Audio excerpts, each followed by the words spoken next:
Midwest Franchise Owner Association live in the building. Shout out to Breeze Nation here on the YouTube side as well.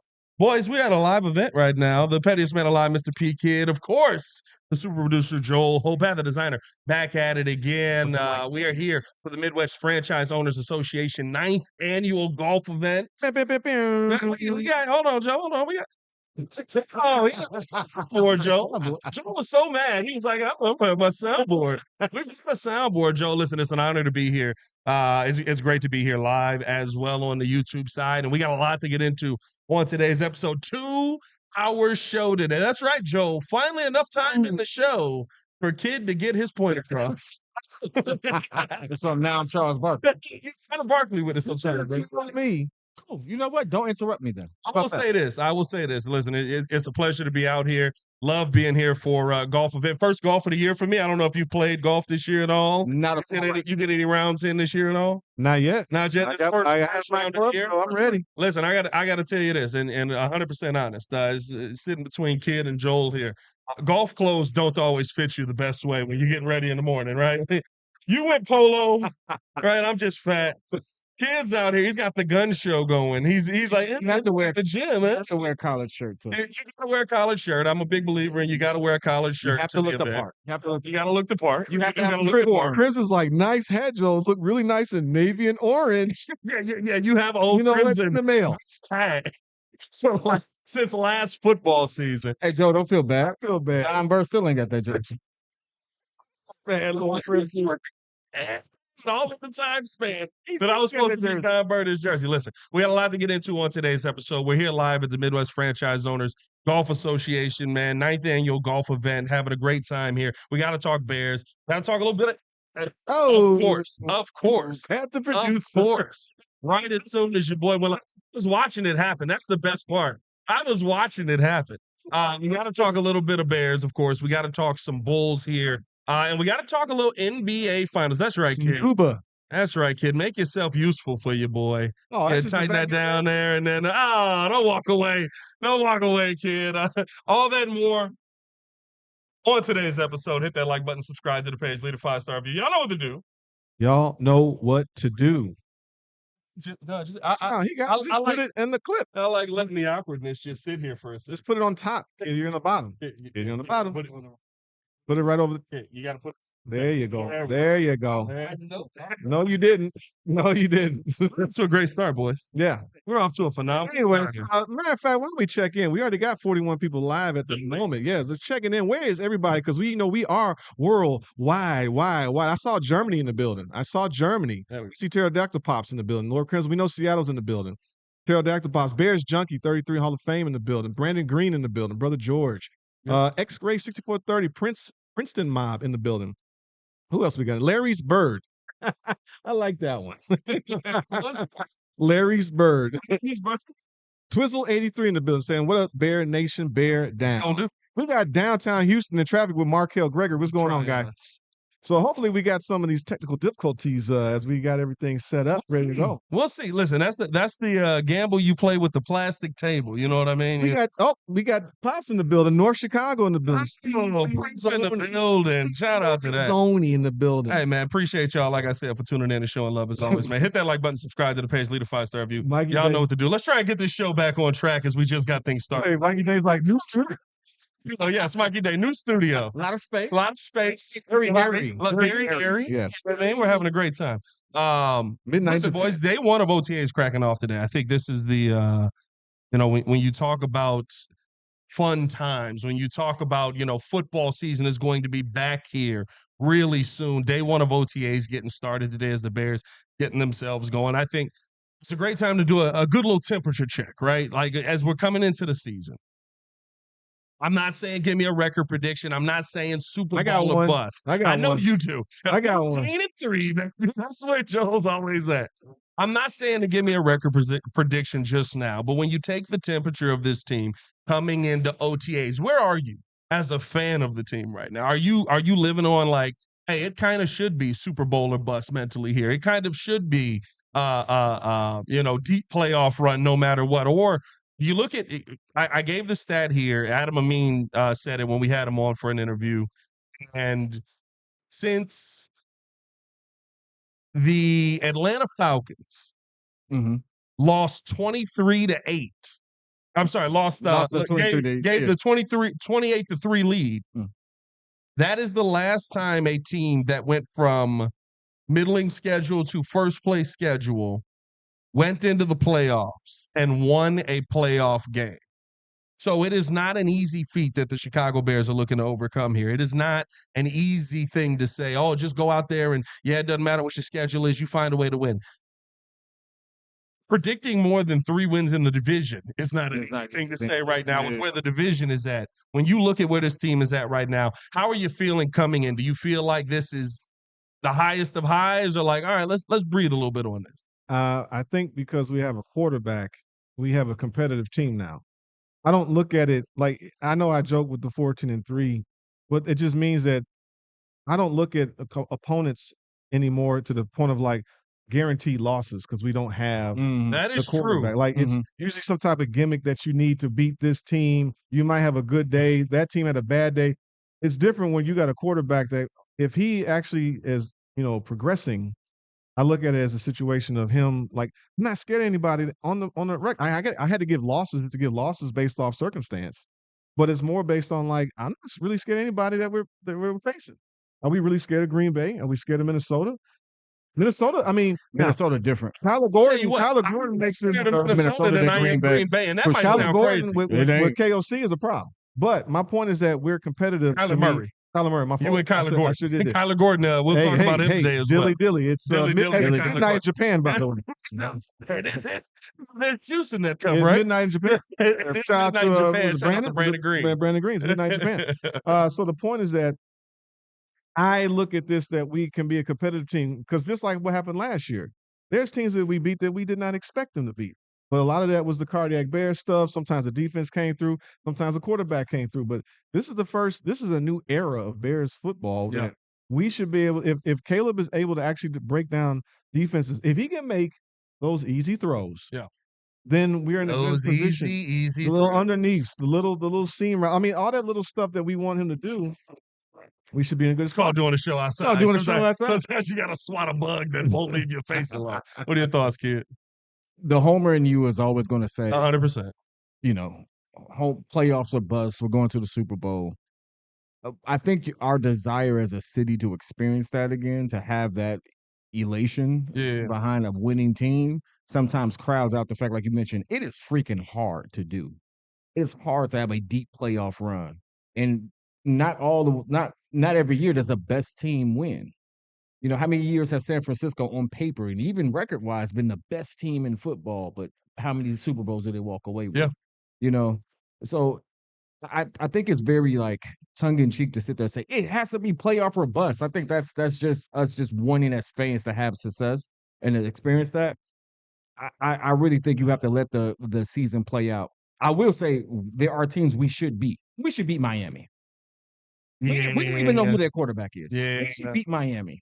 But there's some teams that, like, back in the day, we would have been like, 50-50 that we should definitely beat, and that's the trajectory that we're on. But then there's also some people that we, were on the fence about competing with that we can't compete with now. And it's not about always winning or losing when it comes to, like, the progress. It's how you go about it. If we lose in competitive games, it's going to get frustrating, but we're competitive. We would get moonwalked. That's what I'm saying. So, to your point, based off this draft, what Ben Johnson did, everybody was so focused that we got to get the defense, we got to get defensive ends, defense. Ben Johnson said, all right, we'll fix the hole for our safety situation. We're going offense. Yeah. We're putting up the Bear, by the way, did you see first one's coming, dog. When you want to talk about excitement, did you see Ben Johnson on 1920 Football Drive? Not yet. I meant to watch that. I didn't see it. It came out last. Thieneman got to him, and he just looked at DA, and he was like, hey, DA, we got him, baby. Thieneman's in the building. Like, the DA was, I was like, wait, so was Thieneman a Ben Johnson pick as well? Top 15 guy that, yeah. But my point is that I think Bear Force 1's about to happen, dog. That tight end, we got the center, we got which one? We're going to score points this year. Yeah. Now, what will be interesting to see how we do it in December, because I think September and October is going to be very fun for us. Yeah. But we'll see if they actually convert that to a running game when it gets cold. To me, I come into this season, it is kind of, I think that is the feeling. You don't feel like the Bears are out of any game. You don't feel like the Bears can't compete in any game. And maybe I'm too early to the party on this, and people are going to look at me and say, Pat, you wilding on this. Oh, I'm not worried about Green Bay. I'm not worried about Green Bay. Too early to the party on that. That's okay. Here's the reason why. Too early. Do we think that magically this year? Now, again, Green Bay was phenomenal last year when Micah Parsons was out there. They're a better team. You got Micah that can chase the quarterback. There's no question about it. What's the answer to Micah Parsons that has been answered for what, 4 years of his career to this point? 5 years of his career to this point? Yeah. If you want to beat him, run the football at him, he gets tired. Were the Bears able to do that in the first game? Yeah. The way that we won those games. The way that we finished out beating that game, right? Like you ran. Micah Parsons wasn't on the field in the goal line situation because he's gassed. And not to say he's always on the field in the goal line situation, but in that moment, that's the moment I paid you for. You got to be on the field. He's sitting on the sideline. Whether that's coaching, whether that's Micah, it is what it is. So I understand the Micah Parsons of it. I'm kind of concerned with the young man that they just drafted this year. Y'all know I wanted him here in Chicago. I think he's going to be a problem. I think he's a great number 2, and that's all you can hope for. Have the best number 2 that you can opposite Micah Parsons. But do we all of a sudden think that Matt LaFleur and Jordan Love is going to bring magic? Do we all of a sudden think they're going to be better than the 7th seed in the division? Do we think that they are the best team in the division? Because I feel like we go into this mindset every year where we fall back. We're like, you got to worry about that pesky Green Bay. And then in reality, we look at the end of the year and we're like, they're the 7th seed. They're playing a road playoff game. Maybe they win it, maybe they don't. But realistically, I'm kind of. It's hard to say that you shouldn't worry about a team that's had your number for so long. And no. Aaron Rodgers has had our number. No, Green Bay did. Jordan Love has a winning record against us too. At the same time, we weren't dominant in those games. We won those games. Don't get me wrong. We won. But we always peg like Jordan Love is the reason they lost. Jordan Love played well in like 2 of the 3 of those games. Jordan Love played well in that last game. What, 4 touchdowns? We're not going to front like he's a scrub. I'm not saying he's a scrub. I'm not saying you are, but it's like honestly, their defense gave up more than their offense did. Sure. Their offense performed. So like, do we think that they are sharing up their defense? Yeah, they are. Yeah, but that's based on a young. By the way, it's always FGB. No, I'm not right. But like, do I worry about it? You go play twice a year. You got to be realistic about it, right? I think this is still the best division in football, and I think there is something to consider. Yeah, you should be worried because we didn't win handedly. We actually we outperformed toward the end, but for a good 3.5 quarters, they were winning. But that is my comment. We can say that about how many teams last year? That's not just Green Bay. You can say that about the Giants. You can say that about you can't build. You can't build. No, I'm saying that the Bears played last year. How many teams can we say? We had 7 comeback wins. You're not going to win that way. So if the Bears come out the gate competent, because in the first half of games, there were times we weren't even competent. If the Bears come out the gate competent, how many of those games are we talking about? Like, Green Bay should have blown the doors off of us. The defense shuts them down in the second half of the last 2 games. Realistically, all 3 games. The second half, the most important half. If I can get a quarter out of Caleb Williams in that first half, I can get a quarter out of the offense in that first half. Right. Green Bay's not in those games. Yeah. And so, like, I agree with you that you could say, when you talk about Green Bay, hey, they are you have to respect them. You got to respect them, right? But I also could say, but the Bears struggled their way through a good chunk of first halves in that season. Figuring out how to play. If Ben Johnson unlocks Caleb Williams for 4th quarters, they're not going to be able to slow him down. They're not going to have an answer for him. And so that's why, to me, like, even with all that being said, let's say the Bears still split with Green Bay. I still think predicting more than 3 is kind of crazy in the division.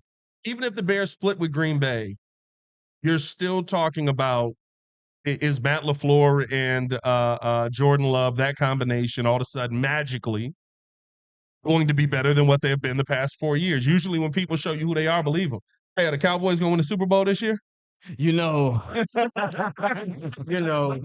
think there's a difference. Jerry won the trade. Hey, we got the Knicks in the championship this year. So it is a weird year for sports. Jerry won that trade, by the way.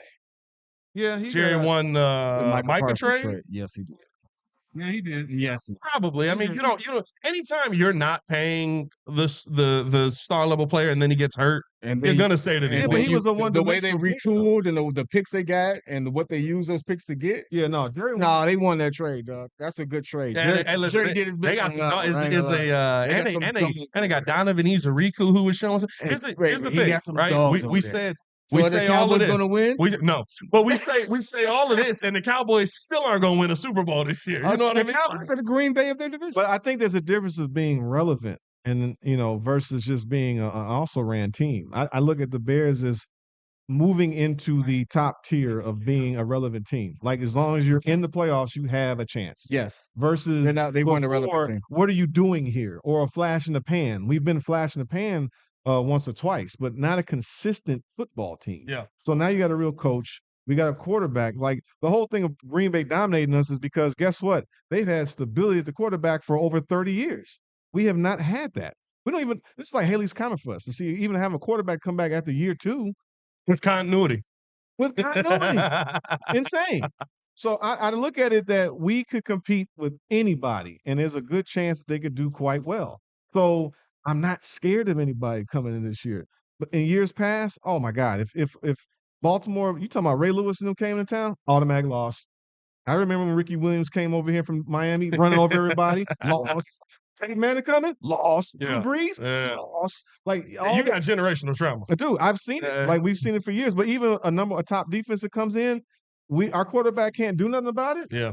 Now we got a chance where we're putting something on paper where we can actually really be a dominant offense. And you're not one dimensional. That's the thing. You're not one dimensional. I'm very excited, to get this OTAs cracking with the fact that we got a Bears team that can attack this from a multitude of ways now. I look at the run game, talking with Eric Stoodsville up at Hallis Hall. You know what I mean? Like, I love that he said, my goal is not to replace Eric Bieniemy, just to bridge the gap between me and Eric Bieniemy. And not to say that, like, he's saying one is better than the other, but, like, they did really well last year. There's a lot of things that they learned last year that they may not be teaching this season, but you got to bridge that gap to maintain that. And I think, the fact that he's already talking about how to get Kyle Monangai more involved in the passing game, the fact that he's already talking about, DeAndre Swift is a every down back. Y'all know I was not a fan of Swifty until last year because you just didn't see him run as hard. Now it does change when you get that offensive line into place, but like coming into OTAs,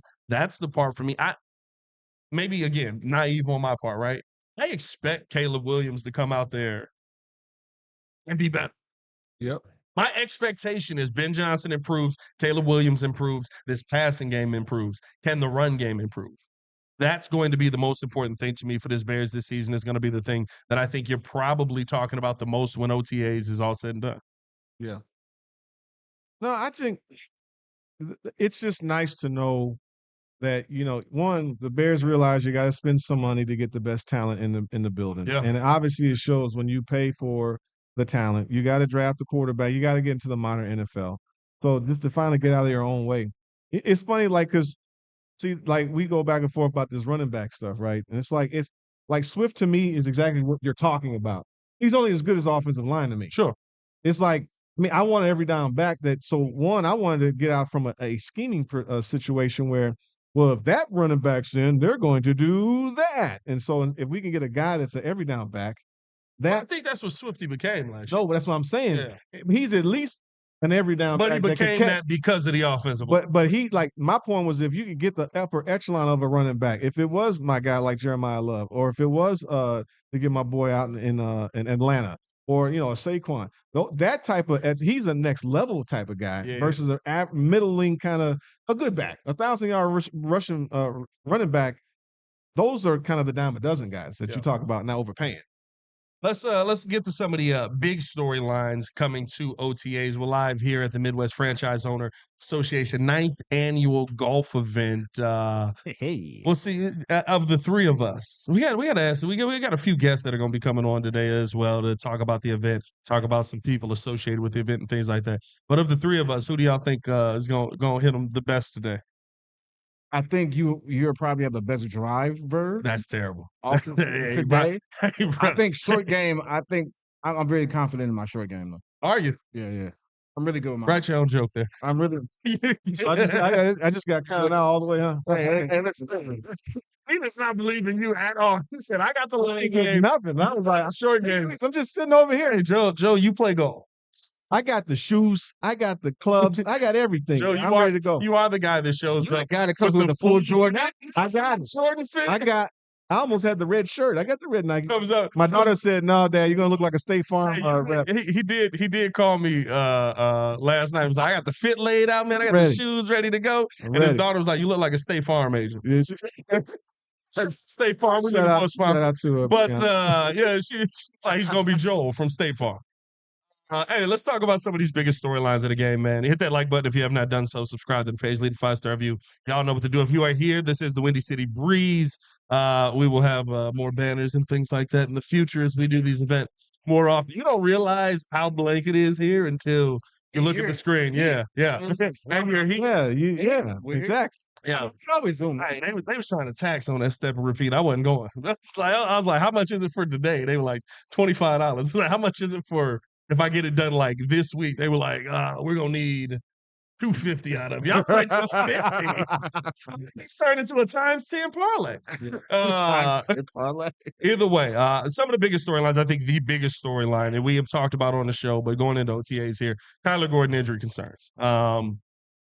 Listen, it's just OTAs. I'm not going to sit here and pretend like it's the most important time of the year. All right, I'm not going to pretend that Kyler Gordon is not being here for OTAs is going to make or break this upcoming season. But I do think that you have to have a conversation that yet again soft tissue, yet again another offseason where he's not able to overcome and improve his play. He has to recover from injury.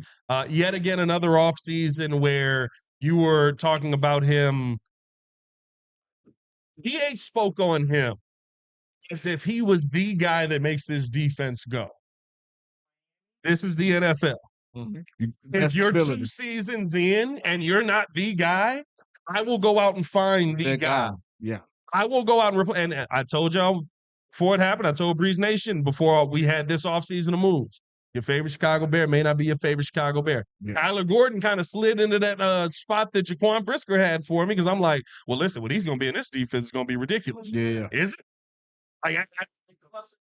I'm not going to say I have massive concerns right now, but we are having the exact same conversation yet again. You can't work on your game if you're not available in the offseason to improve on those things. So it's not even us being, it's not even us, honestly, just, trying to be down on him. It's just the facts. He doesn't have the opportunity to get better. He's always behind at this particular point. And it's no knock on him. Injuries are injuries. I'm not going to sit there and say he's not a good player, didn't have the potential to be. But the best ability is availability. If you're not available to actually put in the work to do that, then unfortunately, this is football. It's next man up. They have to find a solution because it's only 17 games.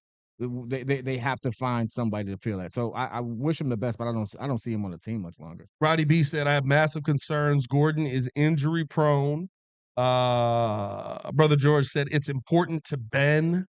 Roddy B coming hard. He said trade him. Too many soft tissue injuries. The one thing I will say about soft tissue injuries is once you start to have them, it's very rare that you see them just magically go away or you magically overcome them. I'm not going to say there's not, something that the training staff can do and things like that, but I do get it. Like, I get the conversation. I wouldn't say trade him as of yet. I want to see what he is. He's paid on this team already. It's not like he's playing for a contract. But you are kind of at this point where you have to have a very real conversation around, hey, I'm scheming a lot for you to be on the field. If you're not available, it's a problem. Yeah. Your thoughts, Joe? I mean, that's just part of football. Like, the whole point of drafting, I mean, it sounds like they might have his eventual replacement anyways. So who? Muhammad, right? They just drafted him. No, Malik Muhammad might be Tyree Stevenson's eventual replacement. Secondary. Yeah, but he's going to be an outside guy. Kyler Gordon is in the slot. But the whole point is either you got to coach somebody up, but you got to have play. I mean, you got to draft. I think the nice thing about what we're doing is that if they have a good, competent scouting department, we're being consistent because you have to build from the draft. I think a lot of people were disappointed in this offseason because it's like, it's nice to go for the big free agent splash, but you gotta draft. It shows you time and time again, well, you can collect talent from the draft, get late round hits in the third, fourth, and fifth round to build out your team. And then if you got competent coaching, you can, coach guys up. So the guys that are exceptional are going to get their second contract. Mm-hmm. So, Gordon got to the second contract, but unfortunately the injury looks like it's soft tissue. He's starting to have an issue. But you have to have contingency plans. If you're a competent front office, that's the whole point of it. Is this going to be one you look back on Ryan Poles and go, you pulled the trigger on a guy that you signed? And that's the best we can say about it.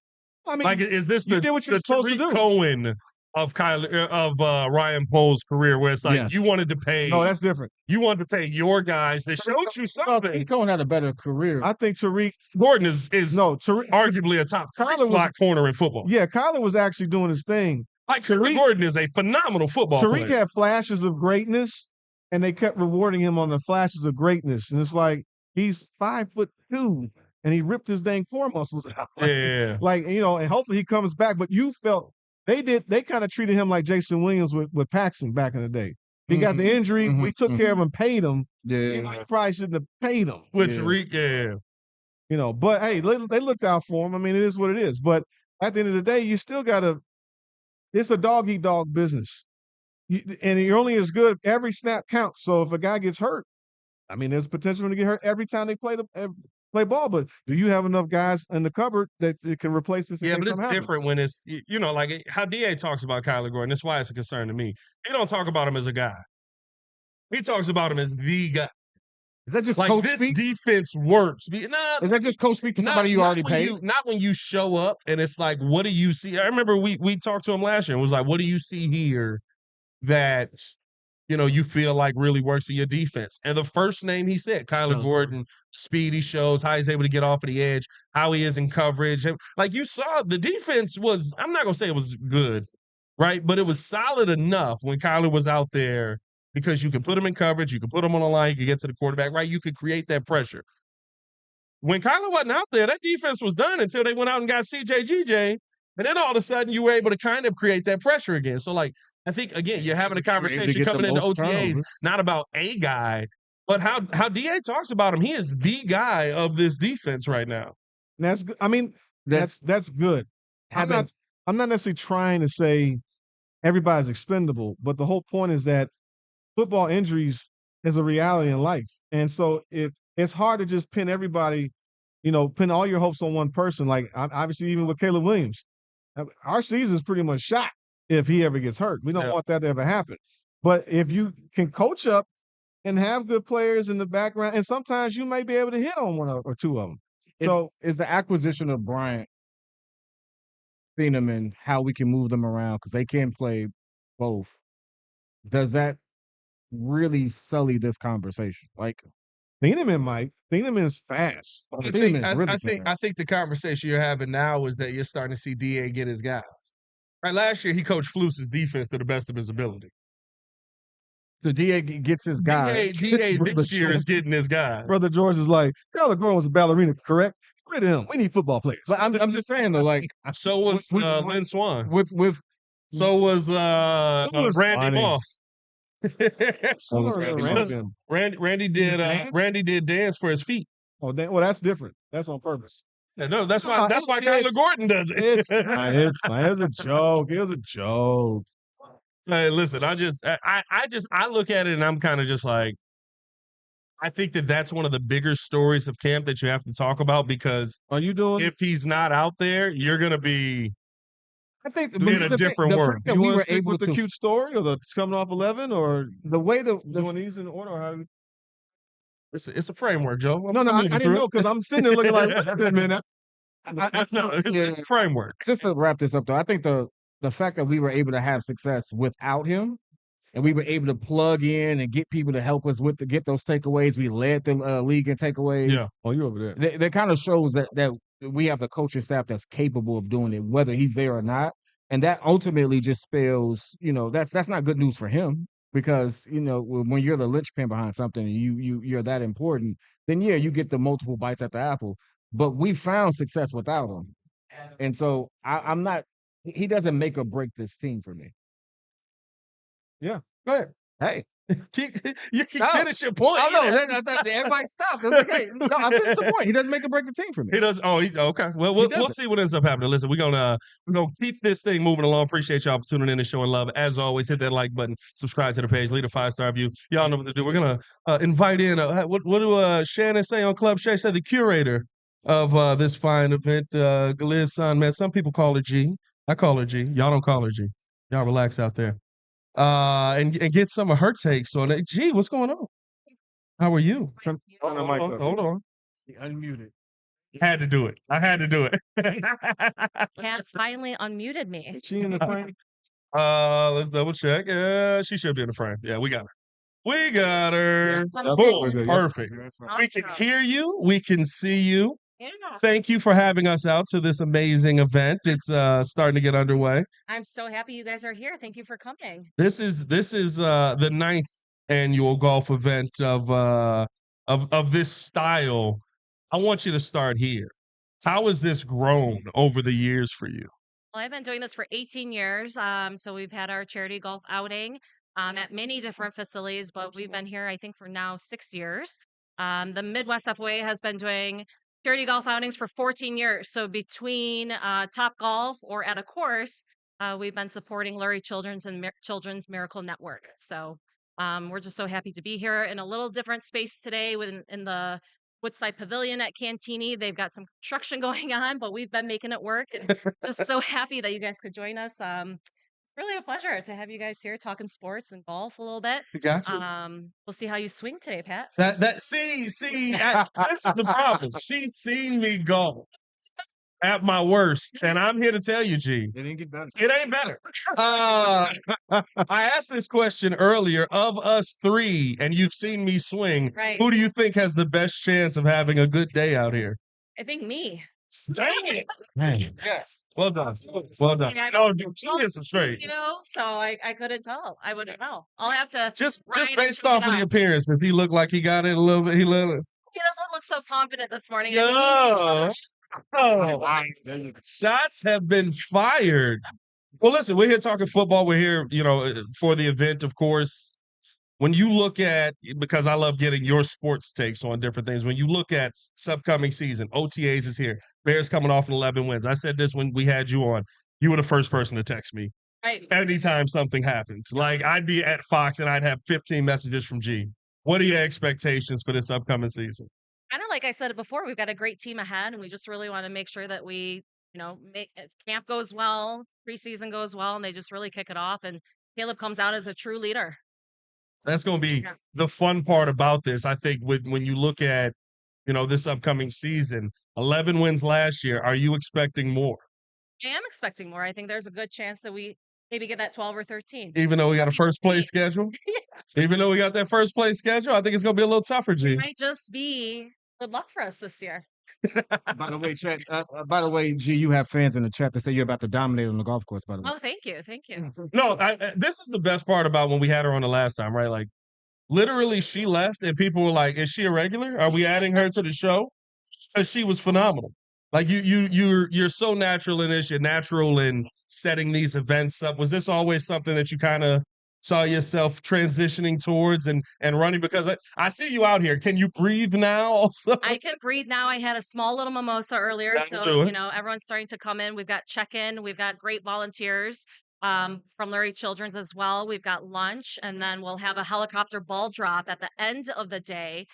So it's the closest to the pin. So it'll be $50 basically for what we call a super ticket, and whoever is closest to the pin gets the big prize of money. So we're hoping for a great turnout. Weather is spectacular. Last year was rainy, so I think I prayed enough that it's sunny and 85 today. It's a beautiful day. So, to your point, it's been a great transition. I love doing this with you guys, and anytime can always hop on. So might have a voice for radio or podcast. 100%. 100%. Maybe we need a moderator there. I'll tell you this: we almost had it. We almost had it. The Chicago Fire. They were teasing a little something with us. Never say follow never. through. Never say never. We'll see what ends up Never say happening. never. Listen, for the future, I think this is the important part of all of this because it's a phenomenal event that gives to some really good charities and things like that. How can people support this event in the future? I mean, we have this annually. So every year, May, June, we plan hopefully for June 9th next year. Come out and golf with us. It's $125 for friends and family. So you'll be able to join us. And it's just a day of fun. Everything's included. It's all inclusive food. The only thing we ask for is that extra super ticket of money, really. But you're on that beverage cart included on us. But any other time, support Lurie Children's Miracle Network. We've got three patient rooms, Snow City Art Wing down at the Chicago location, a patient room, and then we're working on one more in Schaumburg. So it's really important. I mean, I was a Lurie Children's patient as well, and I was a baby, so it really puts it into perspective. And Yeah. I'm sure many of our listeners here have someone that's been impacted or has had to visit the hospital too. So this hit home for you when you were going through and setting all this up. This hit home for you. Oh, for sure. Sure. Yeah, it's. I think that's the one thing. Like for me, it's a lot of stuff around like NICU things for my kids and stuff like that. Where when you get a chance to give back, when you get a chance to go through and have an event like this, or even just give back financially, like it is one of those moments where it's like I'm helping somebody who maybe wouldn't have had this help in that. It's a good And cause. it's really just a thank you to the nurses and to the doctors Yeah. or just the staff. They might not hear it all the time, but that simple thank you goes a long way. And that's really what our goal is today, because every dollar that we, raise today goes back to them too. So some of our listeners are asking, what is the purpose of the event? Just to formally speak it out. Sure. This is the 7-Eleven Midwest Franchise Owners Association. So we are a association that represents our 7-Eleven franchisees here in the Midwest. So our whole goal is to bring our franchisee owners of 7-Elevens here in the Midwest together, to be able to speak one voice and also stick up to them. So whether or not they have any business issues or looking for new items. So a lot of our sponsors here today are Anheuser-Busch, Coca-Cola, Body Armor, Red Bull, White Claw, and the list goes long and long. Aeon, we've got who's our hole-in-one sponsor. So they're really helping us make today happen. What's your favorite event that's going to be put on display today? It's a helicopter ball drop. I mean, that's around 5:30, 6 o'clock. So he flies in. His name is Chuck, is our pilot today. So he'll fly Shout in. out, Chuck. Yeah. With 400 balls, and we'll see which one wins. Wait, so is it literally he just drops He literally just a drops bag of balls and Yeah. we'll see if which one hits closest? Exactly. Right That's off the amazing. practice screen. So Let me see that here. We'll give a shout out. I don't know if let's see. You can try your luck and get extra balls. You get one ball at $10, 6 balls at $50. Not a bad deal there, kid. Kid, you getting in on it? Yeah, You gonna get in on that a little bit? I'm not mad at it. I love it. let me support the cause. You got to support the cause. It's always going to a good cause. I throw a curveball. Just ask a personal question. You've done this for, you said 18 years, right? yes. 18 years. How has this impacted you personally doing this year over year? Seeing the impact that these events that you put together have had. How has it impacted you as an individual? The charity portion? Yes. I think it when we first came out, that being Lurie Children's. Yeah. Of who we're supporting. That just always I mean, if Claire was here today, who's our advocate from Lurie Children, she's actually out of town on her own bachelorette party. But we'll have Shout out to that. yeah, we'll Applause have for that. TJ Johnson here in a little bit supporting from Lurie's. But really, it just really meant a lot because I was 18 months old when I had meningitis. So being able to give back to an a hospital, a hospital that really looked after me for 2 weeks, right? So not only that day did we have paramedics that were rushing me in an ambulance, the fire department out in Vernon Hills, they were all rushing me to the hospital to make sure that I was well because I was fainting, right? So to get into the great, hospital of Lurie's was really, and at that time it was Children's Memorial, but still doesn't matter. It's the same service. It's that same extra step, and it just makes it just kind of like takes your heart and like squishes it a little bit more. Yeah. So, Yeah. so it's just for me, it's a great impact because every dollar that we're raising today just makes it even extra special. Yeah. No, 100%. I appreciate you having us out here. We're glad to be supporting this event now, and hopefully this is not the last time we'll be out here and we get to come back out here, run our mouths a ton. Thank you for having us, G. Anytime. I was just so happy that you guys were available and you'll be out there swinging. We'll come by with the cart and drop off some. We're gonna need the cart. See, what happens is the more you spend time at the cart, the better a golfer you become. I don't know if you've seen this or not. Saw that with you, Pat. My swing on You that did. team was phenomenal. You definitely got more relaxed. You were ready to play. You're like, okay, I can do this. We gave you a few tips, and you're like, I got this. My favorite thing was I'm golfing like a baseball player, so like the ball wouldn't go straight. Happy Gilmore. No, so I choked up on the club, and they're like, "You're 6 feet tall. Why the heck are you choking up on? Oh, you got an inch and a half of club hanging out, right?" Your own joke there, and legitimately, Roman, you see looking for the Odunze. Oh, there. That's some decorum. There it is. There it is. But like, so why are you choking up on the club? Like, I don't know. Let the club out and swing, and that's when the ball went straight. So There you go. I'm gonna use that logic today. Let the club out and swing. Stop choking. Right, your own joke. See, we thank you for coming on, man. We will for having me. We'll see you guys out on Shotgun at Once. Yes, ma'am. Thank you. Thanks a Sounds lot. good. Thank Ladies and you. gentlemen, the Liz Sonmez joining us here live on the breeze. If you ain't hitting the like button for that, man, you're just a hateful person. Hit that like By the button, way, a subscribe lot to of the page, people in leave a the 5-star chat review. has Y'all said know it's a what to do. dope event. They really want to give you your flowers. I know she can't hear me; she's walking away. I'll let her know on the golf course. Name Z says she's about to dominate. Big Franco said this event sounds dope. Thank you, Big Franco. I have to get a What picture else? of this. I have to get a picture of this. The Liquid Death Day. Liquid Death pulled up in a hearse. Bro. It did. And have a Pulled casket up in a hearse, and it's got a casket. full. And he's leaving. We're doing a show. He's leaving. He's got ADHD real Yeah, he bad. does. The medicine is not where the medicine is not helping him. My dad in the chat, he was like, "Your dad was helped by He by said children greatly by Children's Hospital." So, listen, I think that it's a phenomenal event. It's a phenomenal cause, and we're glad to be out here. The super producer Joel Hope had the designer of Windy City Breeze out in the building. The pettiest man alive, P Kid, is here. He's really like snapping a pic of this. He couldn't wait. Look at him. He's smiling like a little. He's giddy, and I'm not talking Josh. Like he's actually a little tingly about it. Like that's actually kind of hilarious. What I saw. Did you see this? Yeah, did you see this yesterday? I don't know if you saw this. I think I sent it to the chat. The Packers may have a little bit more issues as we're moving things forward there. Josh Jacobs? Yeah, it was like Jeez, all type of stuff. Jeez. Now, will Josh Jacobs play this season? More than likely. Yeah, I think if James Pierce is playing, who tried to run through 10 police officers? Well, they got the to other. get to Rickea Jackson. Well, they drafted the other running back that was on injured reserve most of the year last year as a rookie. So they may have a backup Are contingency. you talking about with the Packers? Yeah. I forgot. I think was he from USC? Yeah. And he was banged up. We were looking at him too. Yeah. We were like, that's a nice player to have here.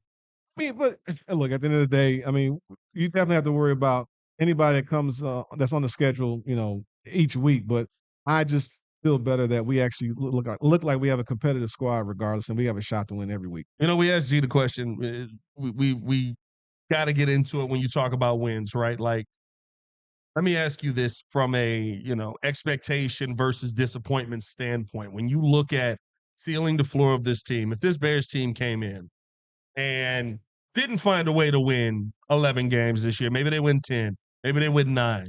They look like a more complete football team. They look like a better football team. In your mind, is that a disappointing season this year?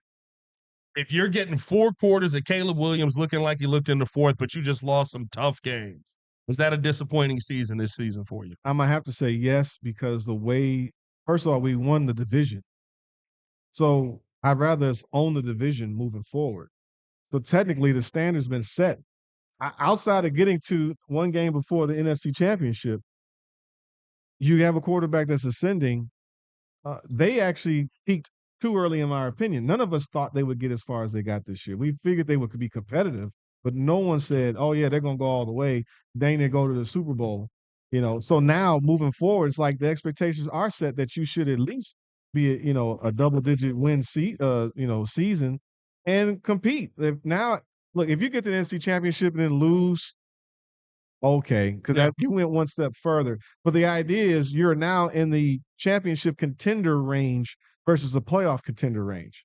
So I'd like us to be a championship contender, versus we went ahead of what we thought of being a playoff contender. But I think the reality of it is, right, tougher schedule. I gave you the stat, right? It's not just a Bears thing. You know, teams that it went from beating a, what do we have last year, third place schedule to a first place schedule have not had that same level of playoff success. That changes every year, though. Every team is not the same per se. It's based off what they thought from last year. Philly probably may drop off hard this coming up year. Detroit fell off big time. Remember, they were number 1, and now they were the 3rd or 4th in their division. Like, it's every year. Center. Yeah, but I'm saying every team is different every year. I mean, the Bears are expected to take a leap forward, but there are going to be teams on this schedule that look good that might take a drop back. Yeah. Is Atlanta going to take a drop back? Yes. Atlanta might take a step forward. I Miami? mean, you talk about them adding, they got James Pierce back, for better or worse. You said what you want about that. That's what I'm saying. Like the quarterback. Turn around and you get that ball to Bijan a lot. That's going to get you a lot of games. Yeah, but not going to work. With a great running game and defense is not going to work. No quarterback. You got to have a quarterback. You got to have a quarterback. You still got to have a quarterback. Without a competent quarterback play, you're not going to go far. And Bijan is, they've tried that before. They won the division last year. He had success. I mean, they won the division. They won their division. They ain't going far. If Atlanta rolls through Chicago, you worried about Atlanta? The fact that you thought about it that long. No, because here's the thing. I'm worried about Atlanta from the standpoint of I don't know what this defense is going to look like. If it looked like it did last year, yeah, because Bijan may run for 300 yards on us, which Bijan, I believe, did have a 300-plus all scrimmage yards game last season. Like last season when we faced, it depends on what that team looks like. I saw Josh Jacobs look phenomenal, and he ain't Bijan Robinson. Last season we played the Eagles and Saquon, right? Yeah, he ain't moonwalk us. Saquon's one of the best running backs in the league. Showed up. I would say last year's Josh Jacobs got us. I would say last year's Philly's offensive line was worse than Atlanta's in the run game. Easily. Okay. Easily. Hey. Like, that's the thing. If you've got an offensive line that can blow our defensive line off of the ball, I'm concerned. I love. Jesus Christ. You relax. We're in public. People can see first us. It was inches, and now people can see Jesus us. Jesus Christ. He said, blow them off the ball. Hey, what? And choked up. What's going on? People can see and hear us. We are not in the basement anymore. We're in the big leagues. Y'all get it together. I feel like I'm at y'all ever seen Peaky Blinders? No, not all the way. It's a scene. 2 episodes. There's a scene in there where he's getting married and one of the rival gangs ends up showing up. And so he brings all his boys in the back and he's just like, and no matter what, no fighting, no fighting, no fighting. I feel today it's like, they can see us. You guys calm down. You relax. But look, looking at like the Seahawks to me is probably one of the only teams on that schedule that I'm actually concerned. I'm not even that scared of Buffalo. But Seattle to me would be the only team I'm actually worried. Y'all wild. You wilding out, Joe. I'm just saying that we can compete against. But listen, I'm saying, do you think we get the breaks? You can compete against. You can. I don't anybody in the league. That the Bears will get the breaks beat off of them by anybody. That's all I'm saying. But more than likely, it could be competitive. Some team will beat the brakes off of us. More than likely, there's a chance there will be a team that we shouldn't beat the brakes off of. All I'm saying is, I'm pretty sure DJ is not going to be concussed and run the wrong route. Well, and here's my thing, right? Like I don't think I take any of these games for granted. When I look at the first game of the season, the Panthers is not going to be a cakewalk. They got a really good defense. It's crazy.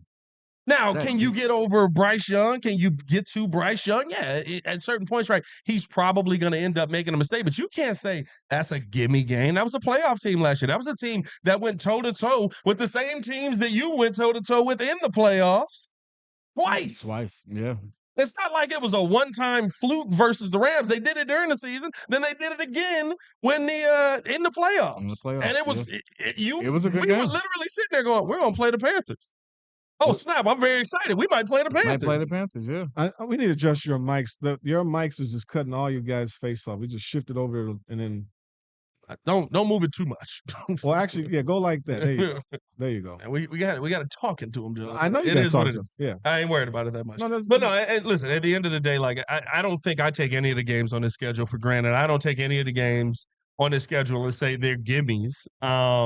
And it's why I feel like, right, let's say the Bears win 10 games this year, 9 games. But Caleb Williams and this offense looks great 4 quarters of the games, but you lose to Green Bay once. You lose to the Patriots. You lose a game to the Seahawks. You lose a game to the Bills. You lose a game to the Lions. Like, those are the realities of what's probably going to happen. I'm not upset if we don't win 11 games this year or win 11 or more and the offense looks better overall. I would be upset if we don't win 11 games and it costs us a playoff spot because I do believe the division is that tough. It is that tough. I do believe that Minnesota has the capability and the potential to be a 12-win team. When you look at their schedule and look at who they have, I mean, it's still Justin Jefferson. He's still arguably the best or top 2 receiver in the league. Don't ask J.J. McCarthy that. Listen, well, he got Kyler Murray. And Kyler Murray is going to put that ball in the air. Justin McCarthy. Kyler Murray is definitely the starting quarterback now. When they said top 5 wide receivers, and he went, you got to go Chase. Give me really like Jordan Addison. Really feeling, I'm like, you are leaving a very big name off of this list, brother. Like, he just started listing receivers. You got to go JSN. Hey, which one you throw the football to, though? Oh, he's not starting anymore. He's done in his league. No, but to me, if the Bears are a more complete football team, and it gets that was J.J. McCarthy in a podcast. They asked him his top 5 wide receivers. Let me see if I can find Jordan Addison over. He can choose Jordan Addison. I threw a name out there, but it was he dang near was 30 seconds away from saying Rome Odunze. JJ. Talk about a good way to talk yourself out of a job. Well, I mean, top 5 wide receivers. Oh my God! What did he say? He said Amon-Ra, Jamar Chase, DK Metcalf, Puka Nacua, Zay Flowers. Zay Flowers died. These guys never had a prime. This guy's dead. We'll cross him off the list. Like, it's legitimately what J.J. McCarthy did. Bro, he put DK over Justin Jefferson? He put DK Metcalf over Justin Jefferson. I would say it was Zay Flowers. You say, bro, Justin Jefferson is over all of them. That's what I'm saying. There's no name on this list that should be over Justin Jefferson. I'm saying I would put Zay Flowers out of there. Puka Nacua bites. Puka Nacua's a dog. You gotta watch him. Puka Nacua bites. Hey, Puka's a dog. Yeah, he literally is. Legitimately. Hey, I'm a dog. I'm a monkey. You caught that. Hey, man, if you haven't done so, hit that like button, subscribe to the page, leave a 5-star review. Y'all know what to do. Appreciate y'all for tuning in and showing love. As always, we appreciate everybody who's here for this fine event at the Midwest Franchise Owners Association's 9th golf event, man. Really having a good time here as we're closing in on hour 1. We'll be live with you guys for 1 more hour. That's right. More content, more better, more good. Oh, yeah. Oh, yeah. I'm excited here. Hey, let's keep this thing moving along. Like I said, hit the like button. So we're having that conversation on, kind of where the Bears are. Would you be upset if they didn't end up winning 11 or more games? Let me ask you this then. On the flip side of it, let's say they do find their way to 11 or more wins, but it looks similar to last season. I don't think it can look the same. Oh, my God. 7 comeback wins you're not going to do that back-to-back times.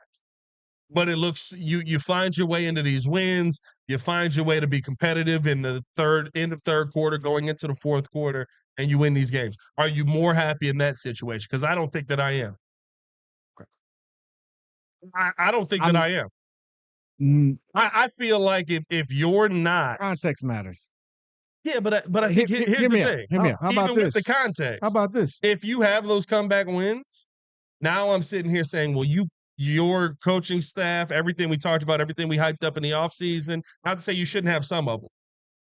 But if you are doing what you did again last year, I'm saying y'all didn't improve. And that's a bigger problem. So how about this? We just say over under. We have 3 comeback games instead of 7. I don't think 7 comeback games is going to be like beyond the realm of possibility. Yeah, it's impossible. No, I don't think it's impossible. I'm going to tell you why.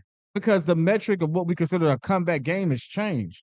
If you're down by a touchdown going into the fourth or the last 6 minutes of the fourth and you win, that's a comeback game. I don't think that's a No, comeback game. no. but that's what it is now. No, a comeback Just is like the comeback is clutch you're almost metric has blown out. changed. The clutch metric used to be the player who has the ball in his hand and dictates the game in the last 5 minutes in the NBA. That's not Now a comeback. No. Now it's different. Now No, it's the idea is you're almost left for dead and you come back to win the game. It was presumed that team was going to win. It's different when it's a back and forth. And it's last possession. so I think it's going to be a lot of back and forth games.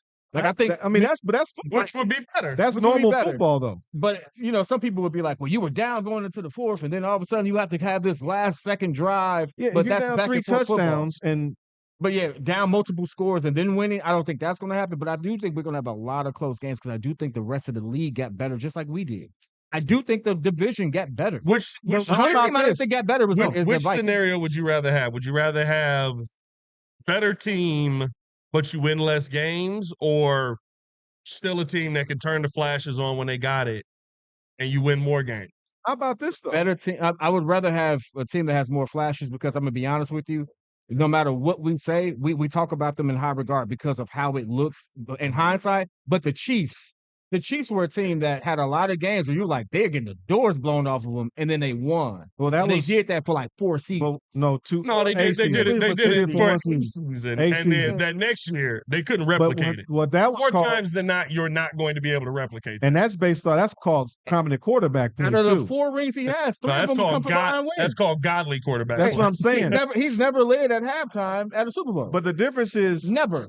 Sure, I want to have the quarterback that can do that in those moments. I think that's what we saw from Caleb Williams last year. But what we're missing, the point of that why we're behind is that how much of the ineptitude of the offense, where we saw a lot of stagnant, dead offense for one quarter decent, 2 to 3 looked like trash, and all of a sudden the cape comes on in the fourth. Yeah. If we get a consistent quarterback play, third, we're converting on third downs a lot more often. We're not getting all those drop passes. If the receivers are more locked in. So you want the scenario where they're a better football team, It's but just a less better wins. football. You keep doing it. It's going to equal to more wins because they're not playing. And that doesn't always happen. Yeah, but you're saying You have a better schedule this year. no. The point is that they're actually competent to a point they can be up Sure. instead of you kicking the ball, punting the ball, and having to do all that stuff they've been doing. It's not based on that equals less wins. Listen, it means you get more wins. But you're also playing tougher competition. We were down to some bad teams last year. I mean, we have comeback wins versus the Bengals. Yeah, You know what I mean? We've got comeback wins versus, or I'm sorry, we have a loss last the year. Bengals one is We have a loss last year versus a Baltimore Ravens team where literally everybody on offense was dead. well, that was against a backup quarterback. That's bad though. I know it's bad. My point is, We could have when won that game. when you're talking about wins and losses, when you're talking about the best players showing up in those moments, Josh Allen had one of the greatest playoff games I've ever seen. He lost the game. You know what I mean? Like with him versus Pat. Yeah, one of the greatest playoff games I've ever seen. He lost the my game. favorite defense game gives up When you points. play high caliber teams like this, you are not guaranteed these wins. Nobody you are said not guaranteed 14 wins. And I think the more than likely scenario you're going to see is the Bears will be better this year, but the win total won't be as high.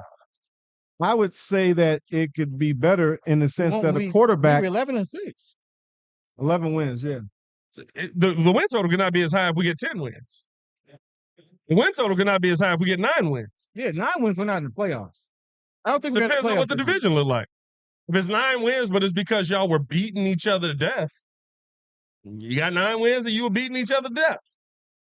Yeah, but you're equating that to there's an obviously deficiency out there with the defense. If the offense really is clicking, I think it actually saves the defense from having to overwork as much. There's a propensity that a pendulum has to swing to a point, but it might actually benefit to a point that the offense is really clicking. The whole point is that if you're dropping passes in third down when you shouldn't have been dropping, if you're actually able to move down the field, it changes all that type of stuff. So the offense is actually more consistent that you might be able to be up instead of having to play from behind. So I just look at it that it's not necessarily about, oh, yeah, our offense is better, but now we're playing the stagnant defense and now we're losing games. I don't think that has to be the case. Sometimes you just get beat by a good team. I mean, that can happen. Sometimes you go to war and you play a great Yes. team and you just get beat by a good team. That's the schedule you have this year. But what if we end up doing what you are Detroit did? playing the Eagles, you are playing the Bills, you are playing the Seahawks, you are Right. playing I'll throw the Lions in there. I think the Lions Well, have who a says good that bounce back Caleb here. can't just pick that defense apart because he's learned how to play quarterback better? If he does, It's a bunch of ifs. but I think here's the thing. What is the outlier if? The outlier if is all of a sudden the Bears go from 11-win team to a 14-win team. I only have It doesn't happen that often. I have us going 12 wins. I have us 12-5 because I do believe that with more consistency, camaraderie, and just familiarity with each other, timing was a big issue. Yeah. You know, them playing on time, on schedule was a huge issue. It contributed to a lot of drops. Those are the things I'm expected to be cleaned up so we play competent, competitive football.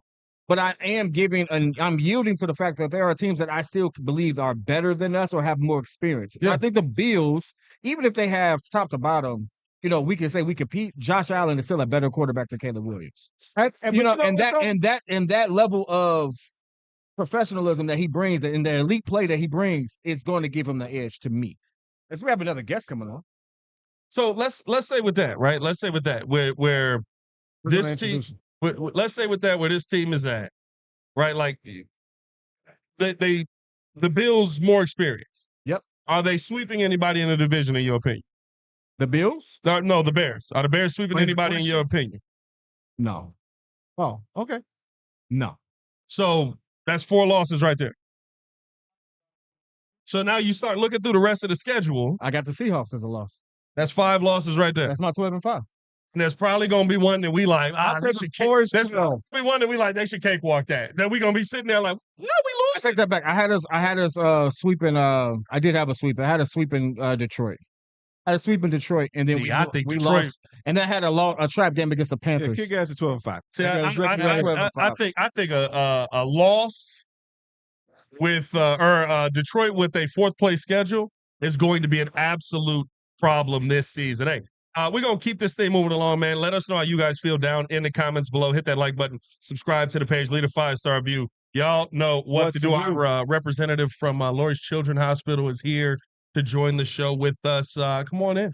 Have a seat, my guy. Let me introduce him real quick. See, I can ask him Bears questions. Oh, yeah. I can ask Bears questions. I'm good. Whether he knew it or not. What's his name? TJ Johnson is joining us here. Let's not mute TJ like we did G. Let's keep TJ on there. TJ, welcome to the show. Welcome to the Windy City Breeze. Yeah. This is a phenomenal event. We're glad to be out here. Glad to be out here with you. We were just talking Bears. I'll ask you the question before we get into the nitty-gritty of all of this.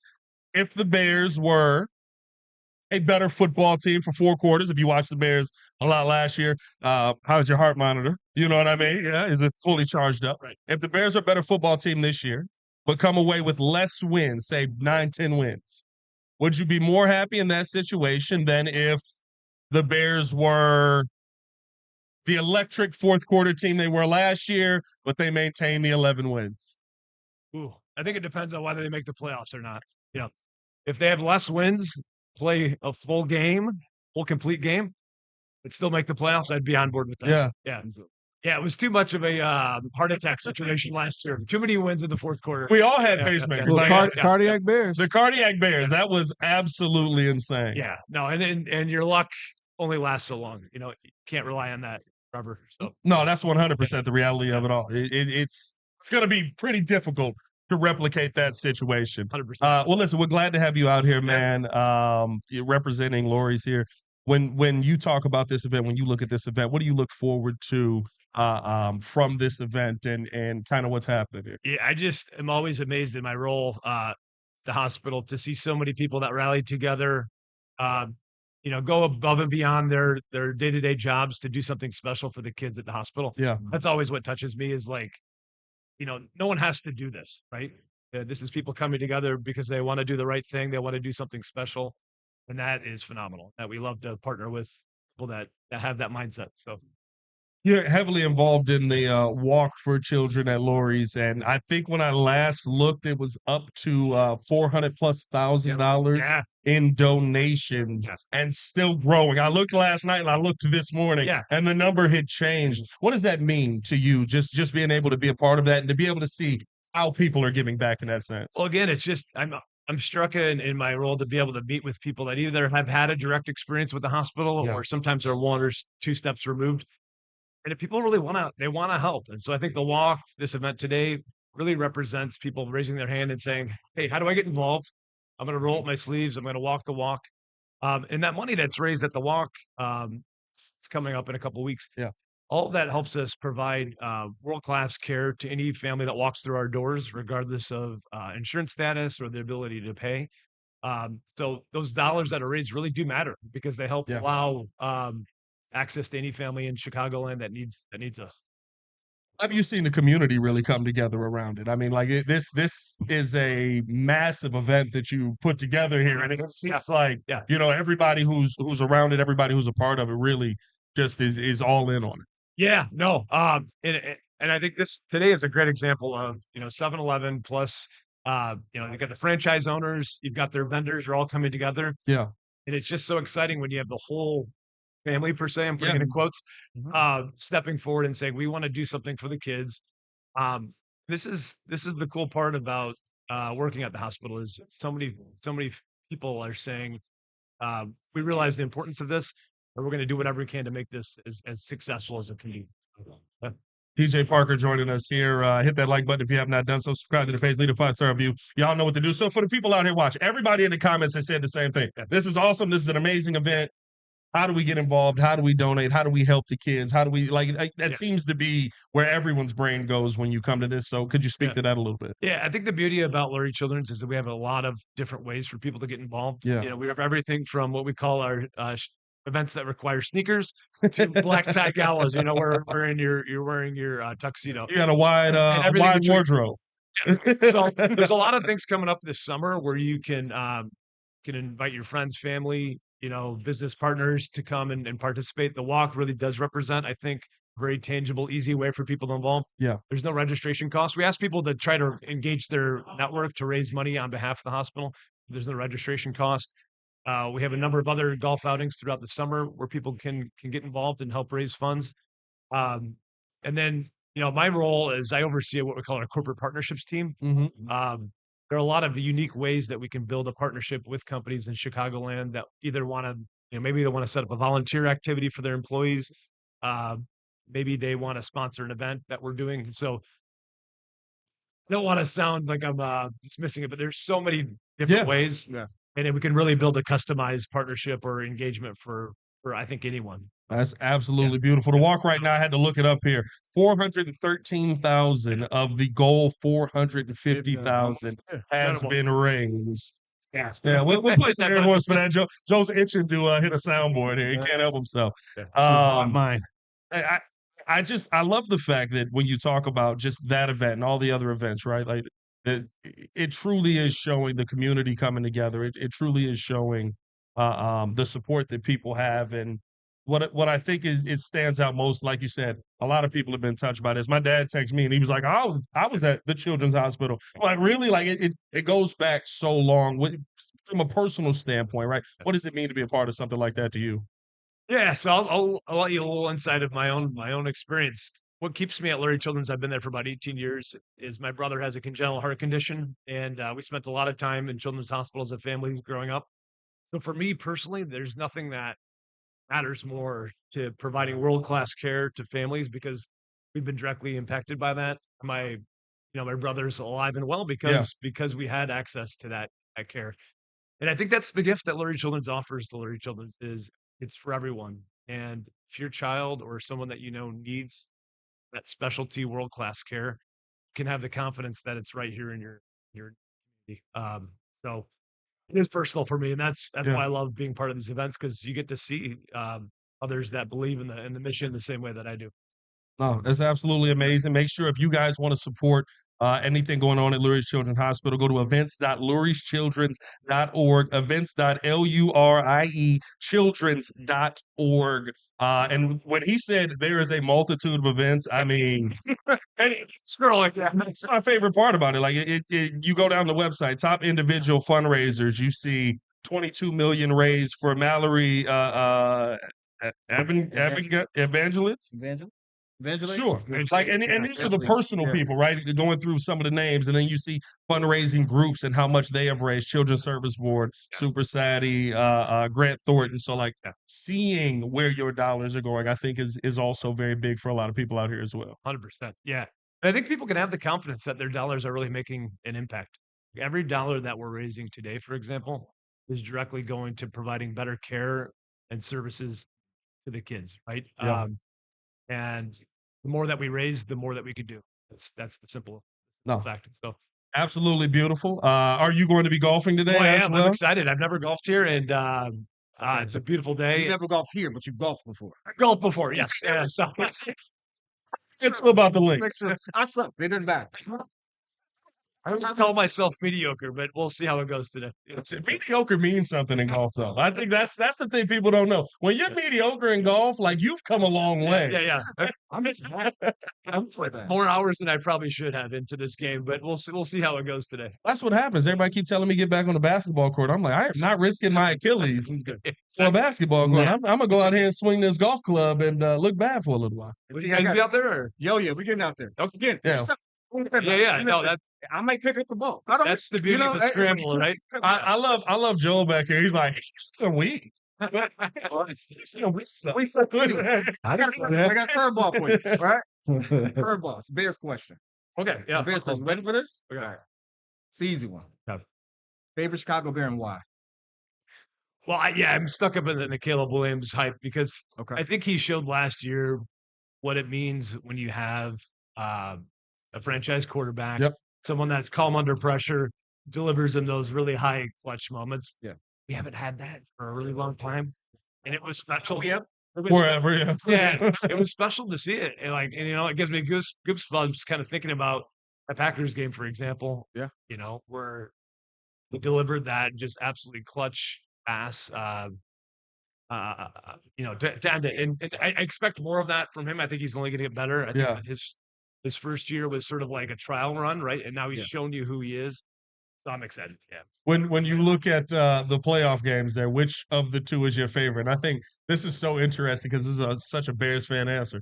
The comeback throw versus the Rams or the comeback throw versus Green Bay? Oh, Green Bay, 100%. Yeah. Green Bay. It's one of the craziest throws. That's so awesome. It's the Rams for me. I'm sorry. No way he should have got that ball over there. Every Bears fan is like, the Packers, of course. Yeah. Just the fact that you beat them in the playoffs. Phenomenal. Hey, just a year where they couldn't say anything. Yeah. Right. We're professionals, Joe. What are we doing here? I'm a franchise owner. Just a year where Packers fans, the best they could do was go, but we beat you before. Yeah, you're like a phenomenal time. Yeah, it was a full stop moment, right? We haven't had that in decades. Listen, it depends on how old you are. If you got to experience it before, so you can get to experience it that much. But hey, we appreciate you coming on, TJ. Thank you so much, guys. It was awesome to spend time out for this event. Yeah, thank you, sir. And we'll see you out there. Hopefully, you hit them straight. Sounds good. Yeah, absolutely amazing. See you guys. Thanks. Clap it up for TJ Parker joining us here. An amazing, amazing event with some amazing, amazing people. As we're coming down to the end here. Well, I shouldn't say the end. We got like 45 minutes left on this, but the second hour of the show here. If you have not done so, hit that like button, subscribe to the page, leave a 5-star review. Y'all know what to do. Listen, boys, we talked a ton of Bears here today. We're going to talk mostly Bears here today. But there is another team in this city that's a basketball team that is somewhat relevant. No, I'm not talking about the Chicago Sky. Joel, name a player. Oh, you got Chicago Sky? Just go. I was like, you got that just go. Hey, that's all I want to see. That's about it. No, listen, we got to talk a little bit about the Chicago Bulls here. The Bulls coaching search seems to be in pretty full swing. There's a couple of coaches here that the Bulls have yet to talk to because of the fact that they are representing their teams in the Western Conference playoffs. Sean Sweeney, one of those guys. But looking around at the coaching room, I mean, like, just to start here, with the list of names that's on the table, with the list of coaches that they have chosen Who's the list of to coaches? go after. I mean, you got Chris Quinn, you got Mike Honora, you got James Borrego, Jerry Stackhouse, Wes Unseld Jr. You got Sean Sweeney on that list as well. They have gone with a very, very good approach here to try and find some of these next coach that's going to lead them into the future. Tiago Splitter also on that list, who we saw from last season, who boy, Chauncey Billups going under the jail. I don't care what nobody say. Tiago Splitter made them a playoff team in one off season. In one season, he started the season as the coach. I have no comment. Came up later. He's going to jail. Either way. Side of who the coaches is, because we don't know what that conversation is going to be. Just at the start of this, though, do you feel like Bryson Graham is operating the right way here early on? I mean, you went out and you hired a couple of guys who are draft experts for their teams. You went out and got the assistant GM from the Magic, who, listen, I'm not going to say the Magic got the coaching hire right. They draft pretty dang well. They draft just develop any talent down there. I think when you talk about going out and getting AC Law, who was a teammate of his, but also was one of the big draft guys in that Oklahoma City Thunder room, who they still have draft picks to utilize there. Like, do you feel like Bryson Graham is focusing on the right things right now and he's actually taking the right steps? Not to say it means you're going to win this year, but you got to start moving in the right direction. I've always had a theory that coaches, especially now, not in the past, the best coaches are those who are former players. Those who can articulate well, those who know how to actually scheme and also understand how an organization should be ran and have been in the game. Yeah. Because the game is so different from what it was 20 years ago. It's so much different than what it was 10 years ago, that to have people who've at least experienced it within the last 10 years is important. And Tiago Splitter is one of those individuals. Personally, I like what he's doing, but I think the list now is I just hope this is not the end of the list. When Jason Kidd became available, it's like immediately he's at the top of my list. I'm nothing. He's at the top of my list immediately. You want to know why? Because I look at it. Because if you see what he's done over the years, he put the ball in Giannis' hands. That was the right thing to do. He put the ball in Cooper Kupp's hand. That was the right thing to do. He's actually Cooper Flag, excuse me. Like Cooper Kupp. Jesus Christ. We got it. Hey, it was the right thing to do. Is it a little unorthodox? Other coaches have done it? No. But when you're sitting there trying to develop young talent and you're trying to give them as much opportunity without, and you know you ain't running a good half-court set, or you don't have this personnel to do it, that's the best thing to do. You're giving them the opportunity to start to advance. And so when the reason I'm taking this long soliloquy, I think that's the same thing you do with Montes.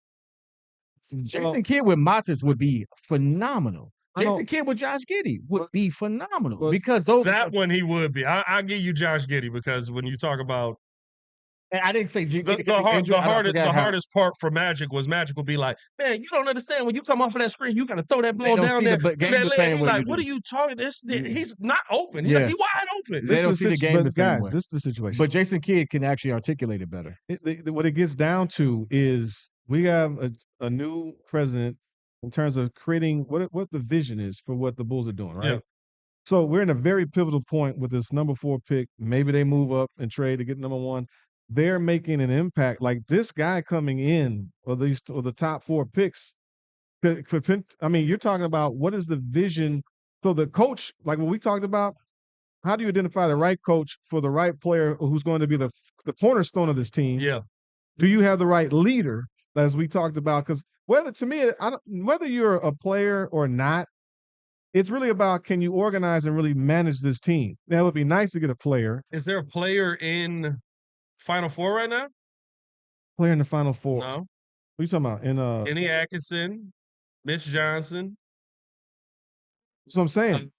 Mike Brown. Is Mike Brown Mike Brown a player? Mike Brown was a player. What was a bench? Play for? I think he actually played for the. Are you assuming that because he's somewhat tall, bald, and black? Oh, Mike Brown. Way to go, kid. Mike Brown. Way to go. They all look alike, huh? Well, was Mike Brown a player? Somebody was a little older in the chat. Let me know. I thought Mike Brown played. He was a player, bro. Jesus, I got everything logged in on here. Mike Brown. I got it wrong. I could be completely wrong. Player. I thought he was a player, though. Yeah, that's not Mike Brown. There was a Mike Brown that was a player who played for the Bulls. But that's not this Mike Brown. That's Mike Brown for the Bears. No, you calm down. No, I just think that at the end of the day, it's what is going to be the vision of this team? I just want us to have something that's cemented the right way. So this is what the Bears did, right? You finally got, you got your GM. They done fixed out of everybody else's hair. So now we get the coach. You got the structure in place. He So played college. So the point with the Bulls is Bryson Graham. If you're saying DeBance is the number one guy, Yeah, number one overall. like you're talking about him being the guy. Everybody else is now. Modest is a really good 4 or 3. Anybody who comes in here is the guy. He's a top but now 4 you pick. but now you got a 4. So No, now that's you not move Modest to 3. Patrick Williams. Right. Well, Well, no, listen, none of us was high on If Patrick you don't Williams. do that again, None of us was high on Patrick Williams. right? The None number of 4 us. overall pick has not worked out for the Bulls historically. It hasn't. That's why I was not happy. It about hasn't. But like AJ DeBance, I also think there's a difference here. There is the top 4. When we took Patrick Williams, there was the top 3. Yes. And then there were players after that. Like I liked Tyrese Halliburton. I loved Devin Vassell. Yeah. That would have been my pick. Tyrese Maxey's in that draft as well. Deni Avdia's in that draft as well. If you go with any of those names, like you had so many names you could have went with. 3 of those names, they literally went. I thought the Bulls were going to draft me. This guy right here. I didn't want Devin. Yeah, no, listen. And now, you didn't want Denny. You wanted Devin Vassell. You wanted Devin Vassell. I think the better He's fit, better, but yeah. To be honest with you, it probably makes more sense to go for DeBance. I mean, you're talking about getting a guard. We got a really good point guard, and we got Modest to either play the 3 or the 4. So if we go for the other 2, Caleb Williams or the Boozer kid, Caleb Wilson. Caleb Williams. I've been doing that. Don't worry about it. Caleb Wilson or Boozer. So now you gotta get a 4. I'm just saying, but that's kind of, we're probably gonna end with Boozer if they don't make a move. Yeah, that's probably what's gonna happen. Like. So now it means that who is the cornerstone of our team that's leading us into the next thing. So if we got the 4th and the 15th pick and we can package something, I mean, I would say that the idea comes down to what kind of framework and structure are we building? What type of offense are we planning to run? Unless it's the same that everybody talks about. So it's the coach and that player coming in, to me, are tied together. Go ahead. And Giddey and Modest are parts of that. They're components to it. But this guy coming in will be the guy for us. You need a dynamic too. That's what I'm saying. Boozer's not that. Yeah, but Boozer's the best player available. If he's a grown man. Yeah, I get that. You don't go grown man. This ain't football. You don't go 100%.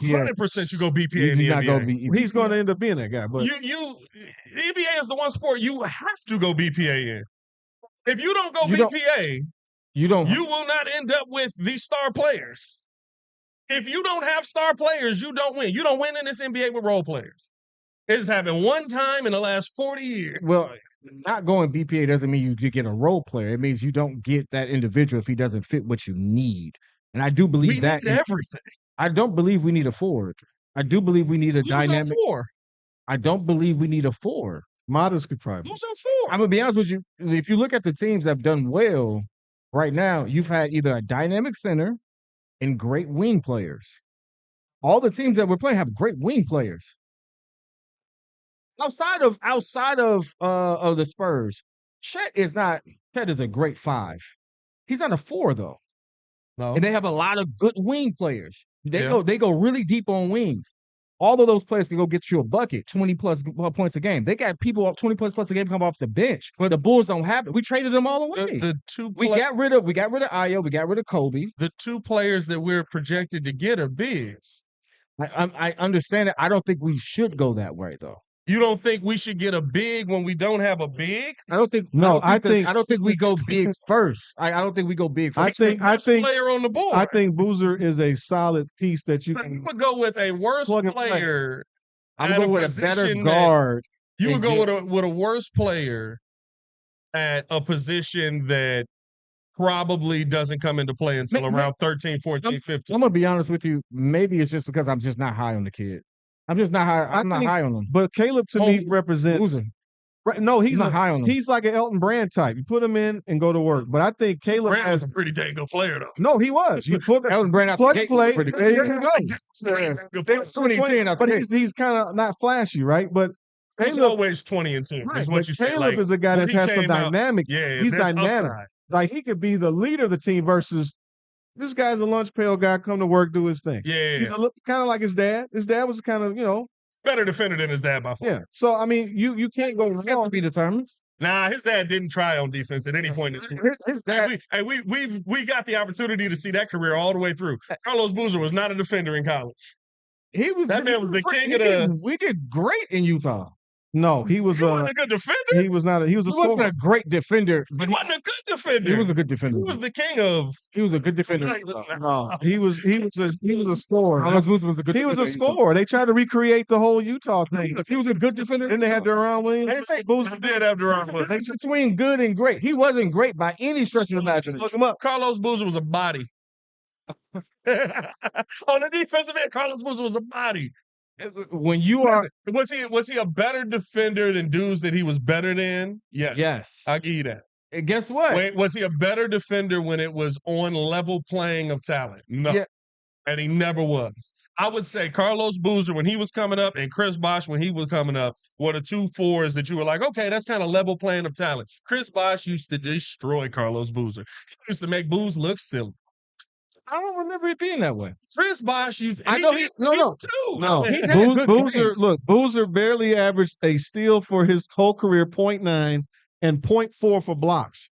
He wasn't like a standout defender. Booz 6'8". He's not going to be the center on that team. But He's the center on that team. That's a Paul Millsap? No. No. But the point was That's the Utah trivia right now. his averages in They general. played him at the 3 for a while, then moved him to the 4. Anyway, what you was saying? Well, the point is that he wasn't a dominating defensive player. He was a rebounder and a scorer. And a lot of I think an offensive rebounder, if I'm correct. Yeah, he was a problem offensively. Yeah, that he was just a 2010 guy. He was kind of a one-dimensional. He was going to give up that 20 and 10. Yeah, he was when he was here. They weren't locking everybody down. It was once with Tibbs got here and Noah and all them guys. I mean, well, Boozer was here. No, he wasn't. They brought in Boozer after Joe and Derek and all that when we tried to get LeBron. That was 08. That was 08. So when that was 2010. Noah was here. I said Noah was here and Derek was here. That's what I said. So no, but you said Boozer was already here. We signed Boozer. We had Tibbs, signed Boozer, but yeah, it wasn't like he was locking everybody down.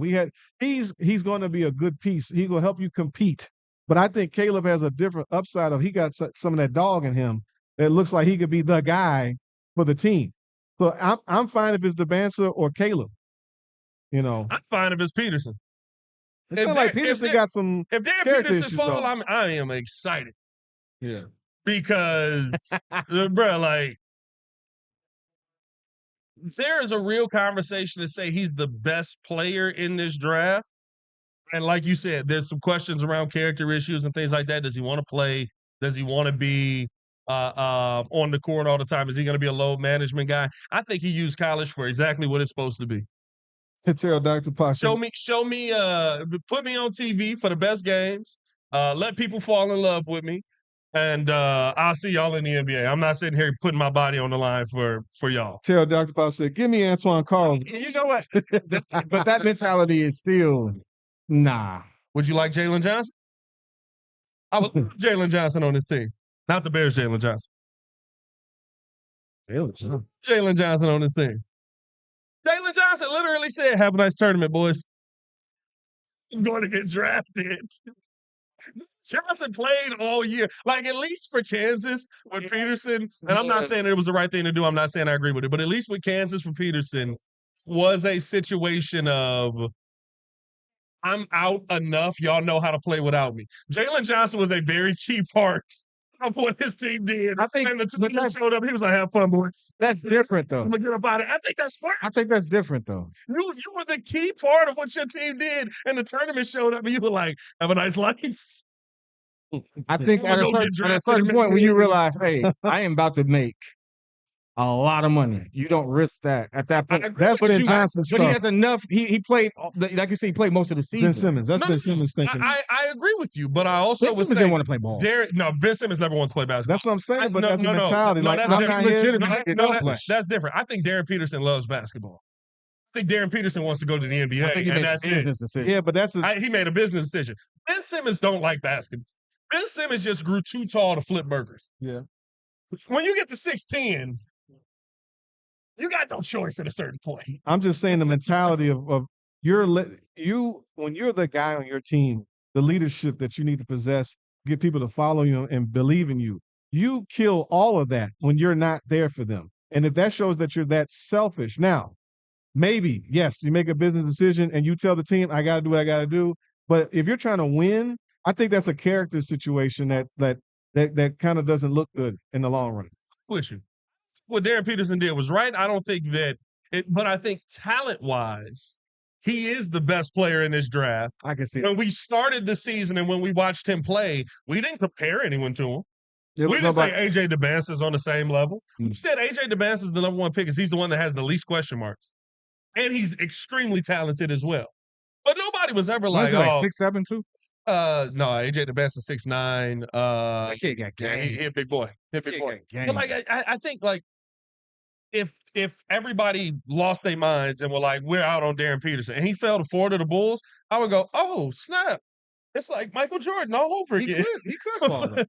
He 100% could because people are going to look at it and they're going to have their biases. But guess what? It's a different league now. It's a different college game. And y'all not letting these kids come straight from high school. Darren Peterson probably could have came straight from high school. So, like, to me, I look at that as if the Bulls have gotten themselves in a really good position here. The part that makes it so Don't mess it up. The part that makes it so tough, the person your coach matters so much in this decision. That's what I'm saying. Because really, yeah, all of this, absolutely, all of it needs to be aligned. Your coach matters to me for your 15. Your coach and the philosophy he has can change the trajectory of a player's career. Sure, but your coach matters for 15. At top 4, you getting this player. No. Whoever it's gonna be, that's a good. That's point. who you get. No. Like, again, like it's not you do not do BPA it does in the matter. NBA draft. It does matter though. You don't How want you a clash position him? of style. You want the guy that fits. How do you set him up for success? Listen, what does that look like? We're 4. If we're 1, I agree with you. It matters because now you got pick of the litter. If we're 2, I agree with you because you got pick of the 3 guys and you can go guards, you can go big. You getting Caleb Wilson or you getting Cam Boozer? But I think it changes. You know what it is? Your structure. It changes your philosophy of your team though. Because now who is the guy? If you get Boozer's not to me the guy. He's not the guy. That means Giddey has to be the guy. Or is it Modest? Now Modest has to be. Giddey is the guy on the team. Well, he's a great distributor. He's got all the. He's a walking triple double. He is. But the point is that be one of the best point guards. But if you get the Banser, that means he ain't the guy.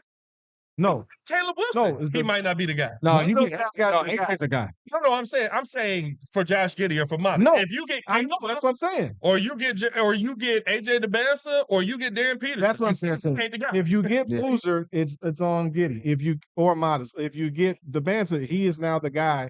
We're building around him. You see what you just picked out? You picked out a player who had, I would say, a more complete game offensively versus someone who was very post-present. And I'm not saying that's all he's going to be, but when you translate to the league, it is what he is. Yeah. And so when that he comes person to the league, that back to the basket. That person is so dependent on their point guard play and how they get positioned that's why it's like he's not the guy for me, because we need more people to actually help facilitate and be able to make plays outside of that on their own. We don't have enough of that anymore. Right, because we traded it away. But you got Giddey. And I think that's the thing, right? Like Jason Kidd got one of the best lines I ever heard. He told Richard Jefferson. He said, if you run with me, I'll get you 10. I think that's what Josh Giddey is. These players that should not be good. Which is why I said, who needs to be the coach? You want Jason Kidd. Look at the point guard you have. You don't have a choice with Giddey to do that. Like, you can't sit there and look at Josh Giddey and say, I want you to go out there and give me 40 every night. No, but when you have a coach that understands the game and can see it from a point guard's perspective, put him in the best position and help get the people around him to make that successful. That's what I'm looking at. I can live with. And here's the thing: I'm nothing on J Kidd. I'm gonna be honest with you. You know what it is? We butchered this so much for so long. Yeah, that's why I'm just like, I don't know. Here's my thing with J Kidd. It ain't even Boo's thing. I think we're gonna ruin that kid.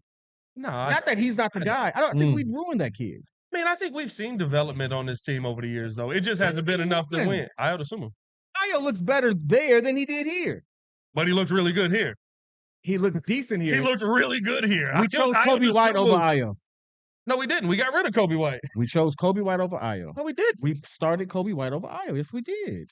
Yes, we did. You started Kobe White over Ayo. Drafted Kobe. I mean, we drafted Kobe 7th. Point guard, more complete guard. Yeah, but you have a point guard.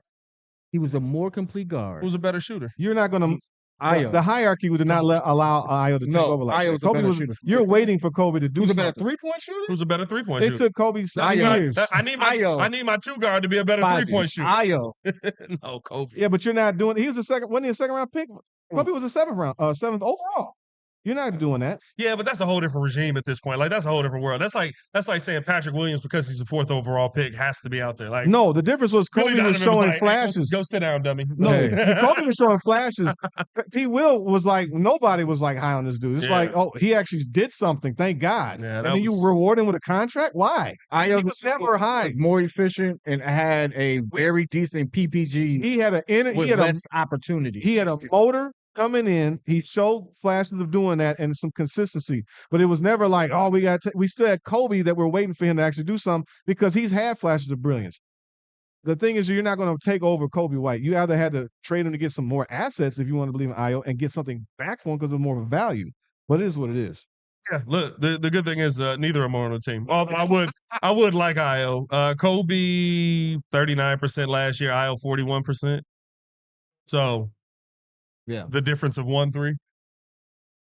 But I mean, at the end of the day, this is a very pivotal moment for the Bulls. If Bryson Graham if we get some type of whatever our philosophy is to put in place, I'm fine with that.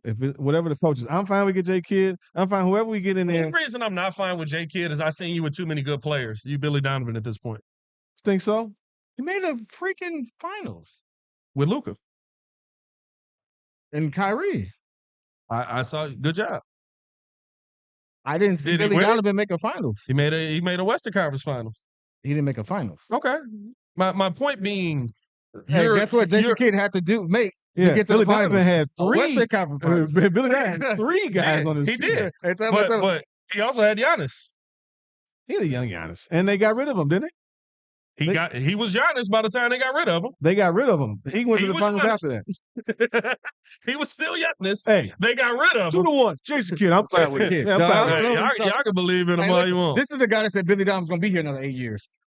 Yeah, I also said never bring him. I didn't want Billy Donovan. The second Billy Donovan was fired, I had a video out 10 minutes later. Do not hire Billy Donovan. Please, do not hire Billy Donovan for this exact reason. I think Jason Kidd is the new fun coach. By the way, I also think you got to have stars to be that level of player, right? So that's why I'm excited. Like when I look at Sean Sweeney's name, when I look at Micah Nori, who I like Micah Nori, or Tiago Splitter. I like Splitter. You get star players. They're going to be fine. Coaching in the NBA, I had this conversation live on the Twitch chat last night. Who's an elite coach that has star power like a player in today's NBA? Star power? Pat Riley, he's not. He's fired. Also wasn't on that level. Star power like Pat Riley. Okay. Like Pat Riley was a superstar. Phil Jackson was I don't think Spo is a superstar. Spo is a superstar. I think Spo is a phenomenal coach. I think he's best coach in the NBA. Spo is a superstar. Maybe you could throw Joe Mazzulla in there. I don't think Spo is a superstar. I think Spo is kind of like what Joe Mazzulla is. When this job is over, I want to go home. Espo from the culture that he still, and I know it's all from Pat, but he still carries the torch well. Like, there's a winning organization that they're known for taking G League players and making them more than serviceable. Making them elite three-point shooters. And then you send them to the Lakers and they fall back off. Yeah. So, Strus was still considered a pivotal piece for the Cavaliers. He came from Espo. So I think Spo. Super. I ain't gonna start with you. Super. To answer your question, I don't know if anyone will ever have the pool that Pat Riley had in this generation. I would tell you who should have it. I think Mike Brown should have it. Mike Brown might be one that I would throw on that list just because when Mike Brown speaks, he speaks people listen. Mike Brown, and he's got that what's the word? Not camaraderie. Charisma. He's got the charisma. One of them coaches where it's like Mike Brown sit down in a press conference, they just be like, "That's why your mama fat." Anyway, what's going on? And you gotta look at the pedigree. He was with the Warriors. He had that experience, his experience with the Cavaliers. But to take all that, go to the Kings, get them to the playoffs for the first time in ever. Yeah. He's had success, a measure of success everywhere he's gone. And look at what he's got. I mean, they fired Tibb, and now the New York Knicks are in the finals. for the first time since 97. 1970. Hey, you want to know how long ago it was? 94. Bill played. Was it 94? No. No, First time in the 94. final since 94, yes. 94. I thought you were saying have a chance to win it. They still have a chance to win it. And hey, we can pivot to our finals talk. That's a great pivot to that. Anyway, but so like I'll say Mike Brown. Now, does he have it? No, because you can tell by the way he gets treated that he doesn't have the superstar factor, but he should have it based off his resume. Yeah. To me, I just think that we don't live in that era no more. Like, think about the coaches that's in the that's about to go win now. Steve Kerr. He has you know what he's going to always get? Kerr is a legend. You inherited Mark Jackson's team. Yeah, but I don't believe in that anyway. The second Draymond Green said Mark Jackson wanted to make me a spot-up shooter, I was like, okay. Although, the more Draymond talks, I'm like, well, maybe he was making that up too, because he also said Steve Kerr held him back. I'm like, held you back from what? You had the ball in your hands more than Stephen Curry. He legitimately said Mark Jackson was going to have him out the league. He said Mark Jackson was going to have me out the league. But like I said, like this offseason, he was like, yeah, I don't know, man. You know, I feel like Steve Kerr, you know, he helped me become what I am, but he also held me back from being what I could be. And I was like, well, you're a Hall of Famer with 4 rings. So what did you think your career was going to be? I honestly understand what he was saying. Because if you look at how he played in the 73-9 season, he was utilized more. He actually had plays for him. He actually had it was ugly, but he actually could shoot. I don't know about could shoot. He could. I don't know about could shoot. He wasn't a knockdown shooter, but he could. And then they completely ripped that away. You are no longer in the offensive game plan. Now, mind you, the reason how can you be because you got Kevin Durant? The reason they ripped it away is because KD showed up. It's like, I don't think Steve Kerr did it. I think I think circumstance did that to you. Ime Udoka may have. But he always gonna have scandal attached to it. No. So make him a star. Buddy in Detroit. His career with his Buddy in Detroit. JB Bickerstaff? JB, I think he will have it. JB, what he's doing with Detroit? No. Here's my point in all of this. All of these coaches are phenomenal. Mitch Johnson is a phenomenal coach. Phenomenal You're talking about, like he said, but he also I'm talking about somebody who it would be they walk in the club and everybody goes, "Oh snap!" Even Doc Rivers probably. Mitch Johnson here. Yeah, Doc Rivers got Doc Rivers probably had that a little bit. Like I don't know about it by the end, but like in his. I think it was Jason Kidd. Jason Kidd. It was Jason Kidd. Doc Rivers. Jason Kidd. I don't know about J. Kidd. Jason Kidd, Mike Brown. Those are only people who know them. They stand out. Like if Mike Brown walked in, I would know it was Mike Brown. Jason Kidd walked in, I would know it was Jason Kidd. That's a stretch for Mike Brown. If Eric Spoelstra walked in, I would know it was Eric Spoelstra. If Spo walked in, I would know it's Spo. But you're not saying he's a superstar. He's just a good. No, he's a superstar. I mean, how many rings you need? There's a difference. There's a difference of an it factor. What I'm saying, right? Like that 80s and 90s coach, early 2000s even, like. And Phil Jackson showing up, party is about Phil. This is a player-led league. It's a very player-led league, which was the whole point I'm making. You're not living in this world where, to me, a coach makes and breaks it. We're in the wrong sport. Because the players make and break everything that happens. Monty Williams went from being the coach of the year and one of the best coaches in basketball that everybody wanted to out of the league in 2 years because he took a job with a Pistons team that wasn't ready to win, that he didn't have the best players on, that they didn't understand the system right away. And so he looked god-awful. But I would also argue, and lost the most amount of games in NBA history. I would also argue that the only superstars you're going to get from a coaching perspective is going to be those in big markets. Because if you turn a big market around, you're going to be heralded. Look at Ben Johnson. Now, football is different. Coaching is respected in a different light in football. But Ben Johnson wins in Chicago, or he turns it around. If Ben Johnson just beats Green Bay consistently, we might get a statue. like Ben Johnson has. Because we ain't giving Lovey a statue. I love Lovey getting a statue. So you get what I'm saying. Yeah. The cachet that he has. If you, like Mike Brown, if they win a championship in New York. Oh, he's a guy. Mike Brown's a guy. He's getting a statue. Yeah. Right? So, like, you have to... It's going to be him with, like, a little Jalen Brunson on his shoulder. All the superstar Josh Hart coaches, with a finger. Never mind. All the superstar coaches were in big markets that won. Yeah. Pat Riley, L.A., got a huge buyout. We don't forget the free agent. It wasn't a free agent. They had to buy him out and what he actually asked for to go to Miami. And then he won there. Like, he wasn't a small market coach. Pop will be the only small market that I think had just solidified himself as a certified star. This is the difference in what you said, and I think you made a great point and made me think of it. Pat Riley made Miami not small market.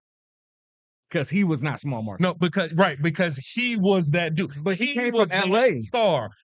You saying Mike Brown's star is because of New York. And I'm saying he should be what he could Big be. market, you put him back on the But map. when you talk about his star, right, like it's because he might win in New York. It's not because, and probably because he just got New York to the finals. He's going to be the guy. He's going to be a star now. Pat Riley made Miami the organization it is. Miami was the other Orlando. No, like we was kind of just, Miami. Okay. We're actually saying the same thing. But Pat Riley came from a big market. He had solidified himself. He had won multiple championships. He had like you knew him synonymous with Magic Johnson, and then he took it to another area. Something like that is where you get your superstar from. He came from a big market. If Mike Brown wins in New York, and then he was to go to Milwaukee, he's going to be bigger than. Mike Brown's been coaching for how long? Yeah, I don't know. He is who he is. He's in the tier where Pat says, like, a lot of coaches the same coach. Where you win makes you a superstar, not who you are. Spo took on LA. Jalen Brunson is where you win as a coach makes you the superstar. No, I know. A coach is a coach. A coach is a coach, and having that superstar, that's just who you if are. You go Phil to a big Jackson market and you win, and consistently, and you go take that to a small market, but Mike and Brown you is win. who Mike Brown is. My point is, Pat Riley would have become Pat Riley in Milwaukee. I don't think so. He just needed the opportunity. Pat Riley becomes Pat Riley wherever he's at because that's who he is. If Pat Riley has that same attitude and he's losing, he's not in the league. Pat Riley took when he transformed the but Knicks. Then he transforms Miami. He transforms the Lakers because he had the talent. By the way, had to fight for that. But they don't win. He's not in the league. Everything that makes a superstar is predicated off of the success. What has Mike Brown done? What impact has Mike Brown left on every team that he's coached? He's literally got a team that hadn't been in the playoffs for 20 years to the playoffs. The difference between and they got a team that had been to the finals for 30 years to the finals. Mike Brown's a good coach. Good coach is not a conversation. To me, it's about superstar or not. He's right. He's not there. He's a good coach, but because he hasn't won the championship. But I think the entire league is that though. I would say to you coaches that have won the championship, Joe Mazzulla is not a superstar. Joe Mazzulla wasn't the person that the brain trust behind that. It was Brad. Sure, but Joe Mazzulla is the coach that got him to the finals and won it. Big brain on Brad. Like Brad Stevens built the team. Good job. I appreciate you. And guess what? The Celtics did a good thing. Say, hey, we're not going to get rid of you. They go to the front office. No, but you're making my point. I would say Brad Stevens was a superstar. As goofy and as dorky and as nerdy as he was, Brad Stevens come in that room. He knew what he was doing coaching-wise. He had that star caliber. Hey, Joe, but where was Brad Stevens? Upstairs. No, Brad Stevens was in the winningest organization. You're proving my point, Pat. No, where he was. And the talent that he had. Danny Ainge. At the Danny Ainge. And where was Danny Ainge? For that era, would you say George Karl was a superstar? No. He's a good coach. George Karl was just a good coach. Yeah, Seattle back in the day. Was Greg Popovich a superstar? Not at first. When he started becoming Greg Popovich, was he a superstar? After he won the first championship, yeah, but he was almost at the league that year. The year before he was almost out the league. Pop, that was hate though. But the point is that Pop, whatever it was, Pop, but he won a championship and it was up from there. Wouldn't have been out the league. You can't see that. Look at it. He won a championship and it was up from there. What happened? He won. The success dictated everything else.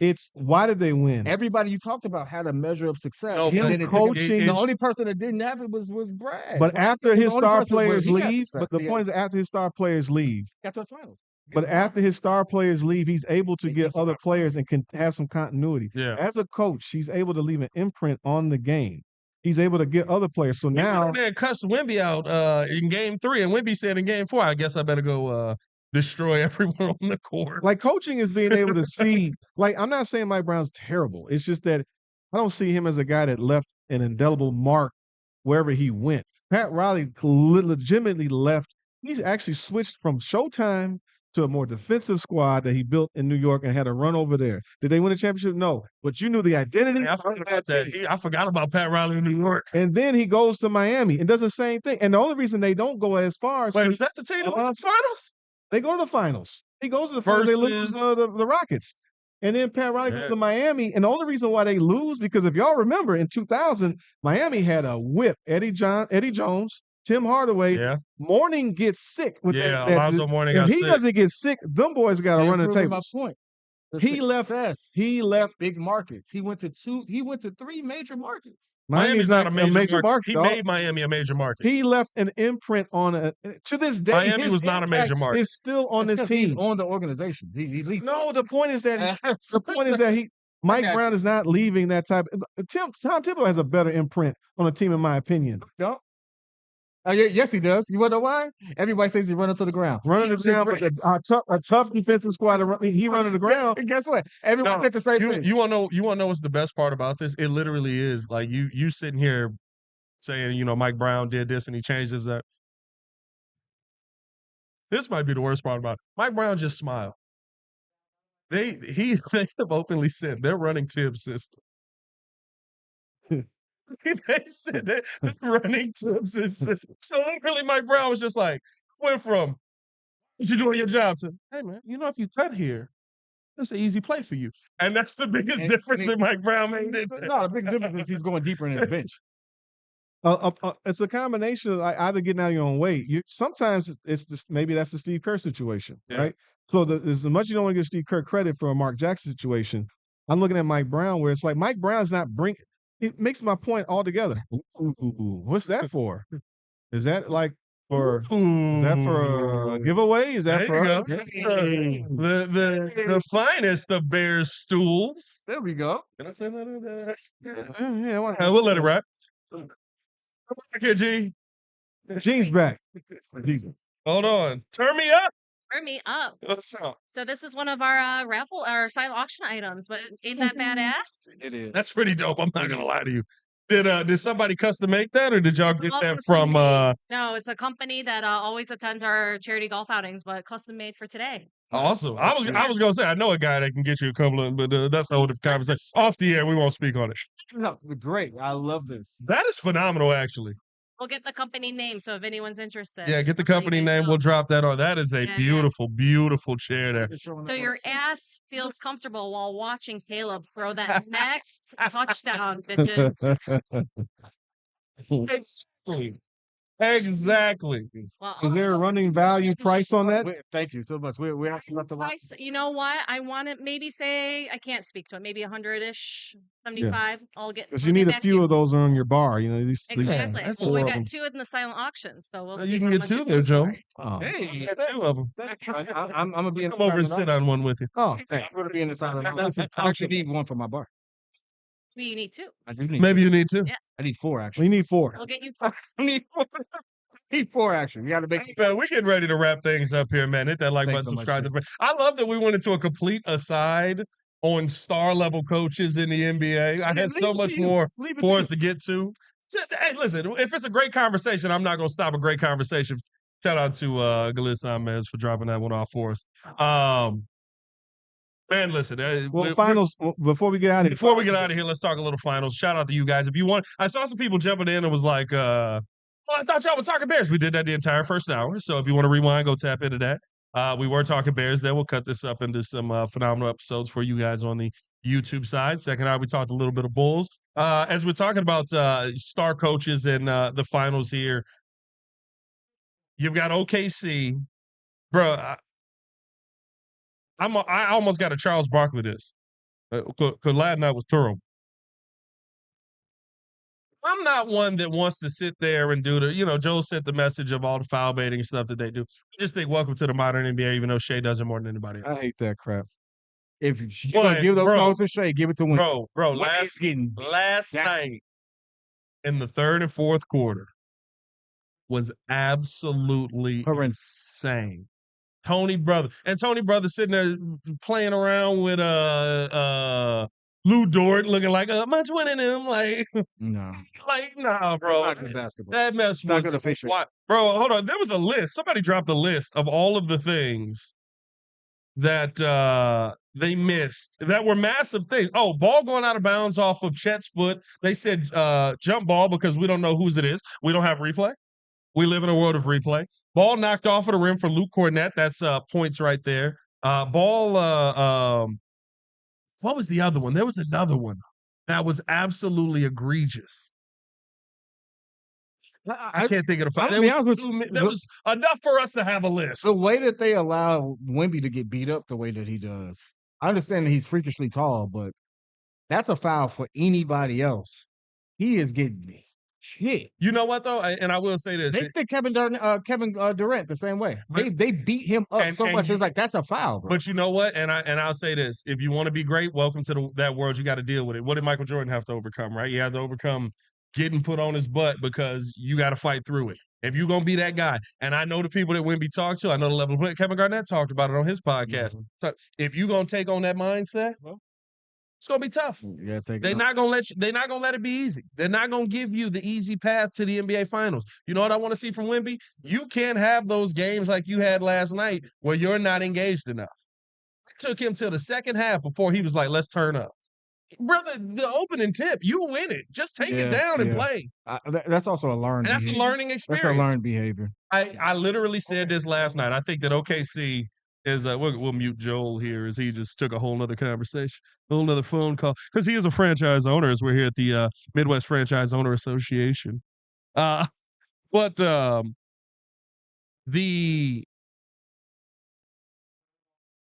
saw Julian Champagny turn that basketball over last night where they were on a run. I mean, he threw it off of the back of Shea's head. And I went, oh, they too young to be here. Yep.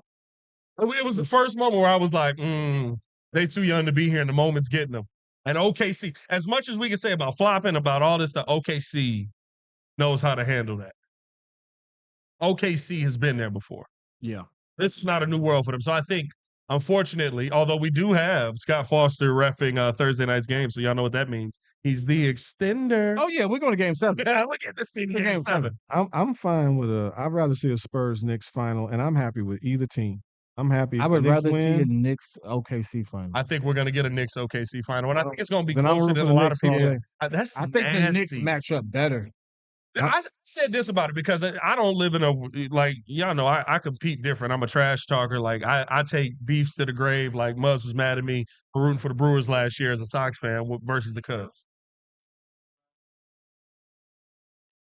No matter who makes it, I feel like how I felt when the Cubs went to the World Series. I knew you was going to say that. It's not a the picture of JC just came across my head. 100%. It's not a I want the Cubs to win. But it is, y'all have lost so long, I'm okay with y'all getting this. Like, it's at a certain 100-something years. It's like, okay, I got you. For the Knicks haven't won a championship since Phil Jackson was a player. Pat Riley was on the team, wasn't he?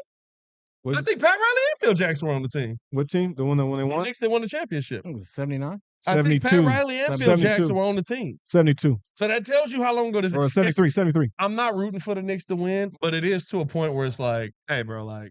I mean, why not? Go ahead. Y'all got. I can't. You have a Chicago. You have a beef with New York. Chicago, New York. 100%. I love New York. Here's what it is. That beef is so dead. That beef is older than us. I got love. I don't like Detroit either. Detroit different. I don't like Detroit. I don't like New York. You know what I mean? Like that's what I'm on with. The Chicago-Detroit beef is there.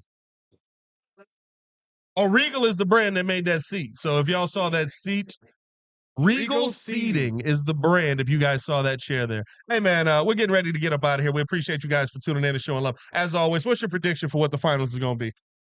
I got OKC in Knicks, and I got Knicks winning in 7. What you got? Well, I think the Spurs will be cheated out of going to the finals, so it will be Oklahoma, and I'm going to go for the Knicks 4-2. OKC back-to-back champs. I'm not mad. And I think it's 4-1. I think we got a gentleman's sweep coming. I think Jalen Bronson is a dog. No. I do too. And I don't think all that flop crap's going to work. I think Josh Hart can stick Shea really well. Will Cat be smart? I think he will. Will Cat finally be smart? I think he will. If it's the first time in his career that Cat's smart, then Cat versus Chet is going to be a great Cat is a problem. Yeah, but the problem with Cat is as well, hey, Cat, we need you to not get this very important foul right here. Hold on, let me wrap him up around You know the difference, though? No, he's still doing it. No, he's still doing it. The difference here is he's actually with his friends who can sit there and talk to him in a way that I don't think anybody else can. And me and you can talk to me in a way that somebody else better not talk to me. Hey, but realistically, he's been with them all year. He's been with them all playoffs. And guess better than it was in Minnesota. Say he had 2 nasty fouls versus the Cavs in one of them closeout games. I'm shut up. Charles Barkley went, hey, Cat, you're not gonna get 2 suspect fouls in this game, are you? He said, I'm gonna try not to, man. Immediately got 2 suspect fouls. Hey, if Cat is smart, the Knicks are champions. Because y'all know how I feel. Cat is arguably one of the greatest big men we've ever seen in basketball. But he dumb sometimes. And usually in the most one of the most dominant. What can't Cat do? It ain't what can he do? What can he do consistently? Shoot. Or at least this playoff series he has. That's a thought. That's a thought. Like if he won a finals, like you got to throw him in that conversation. He can do everything. That's a thought. I'm not taking it away from you. That's a thought.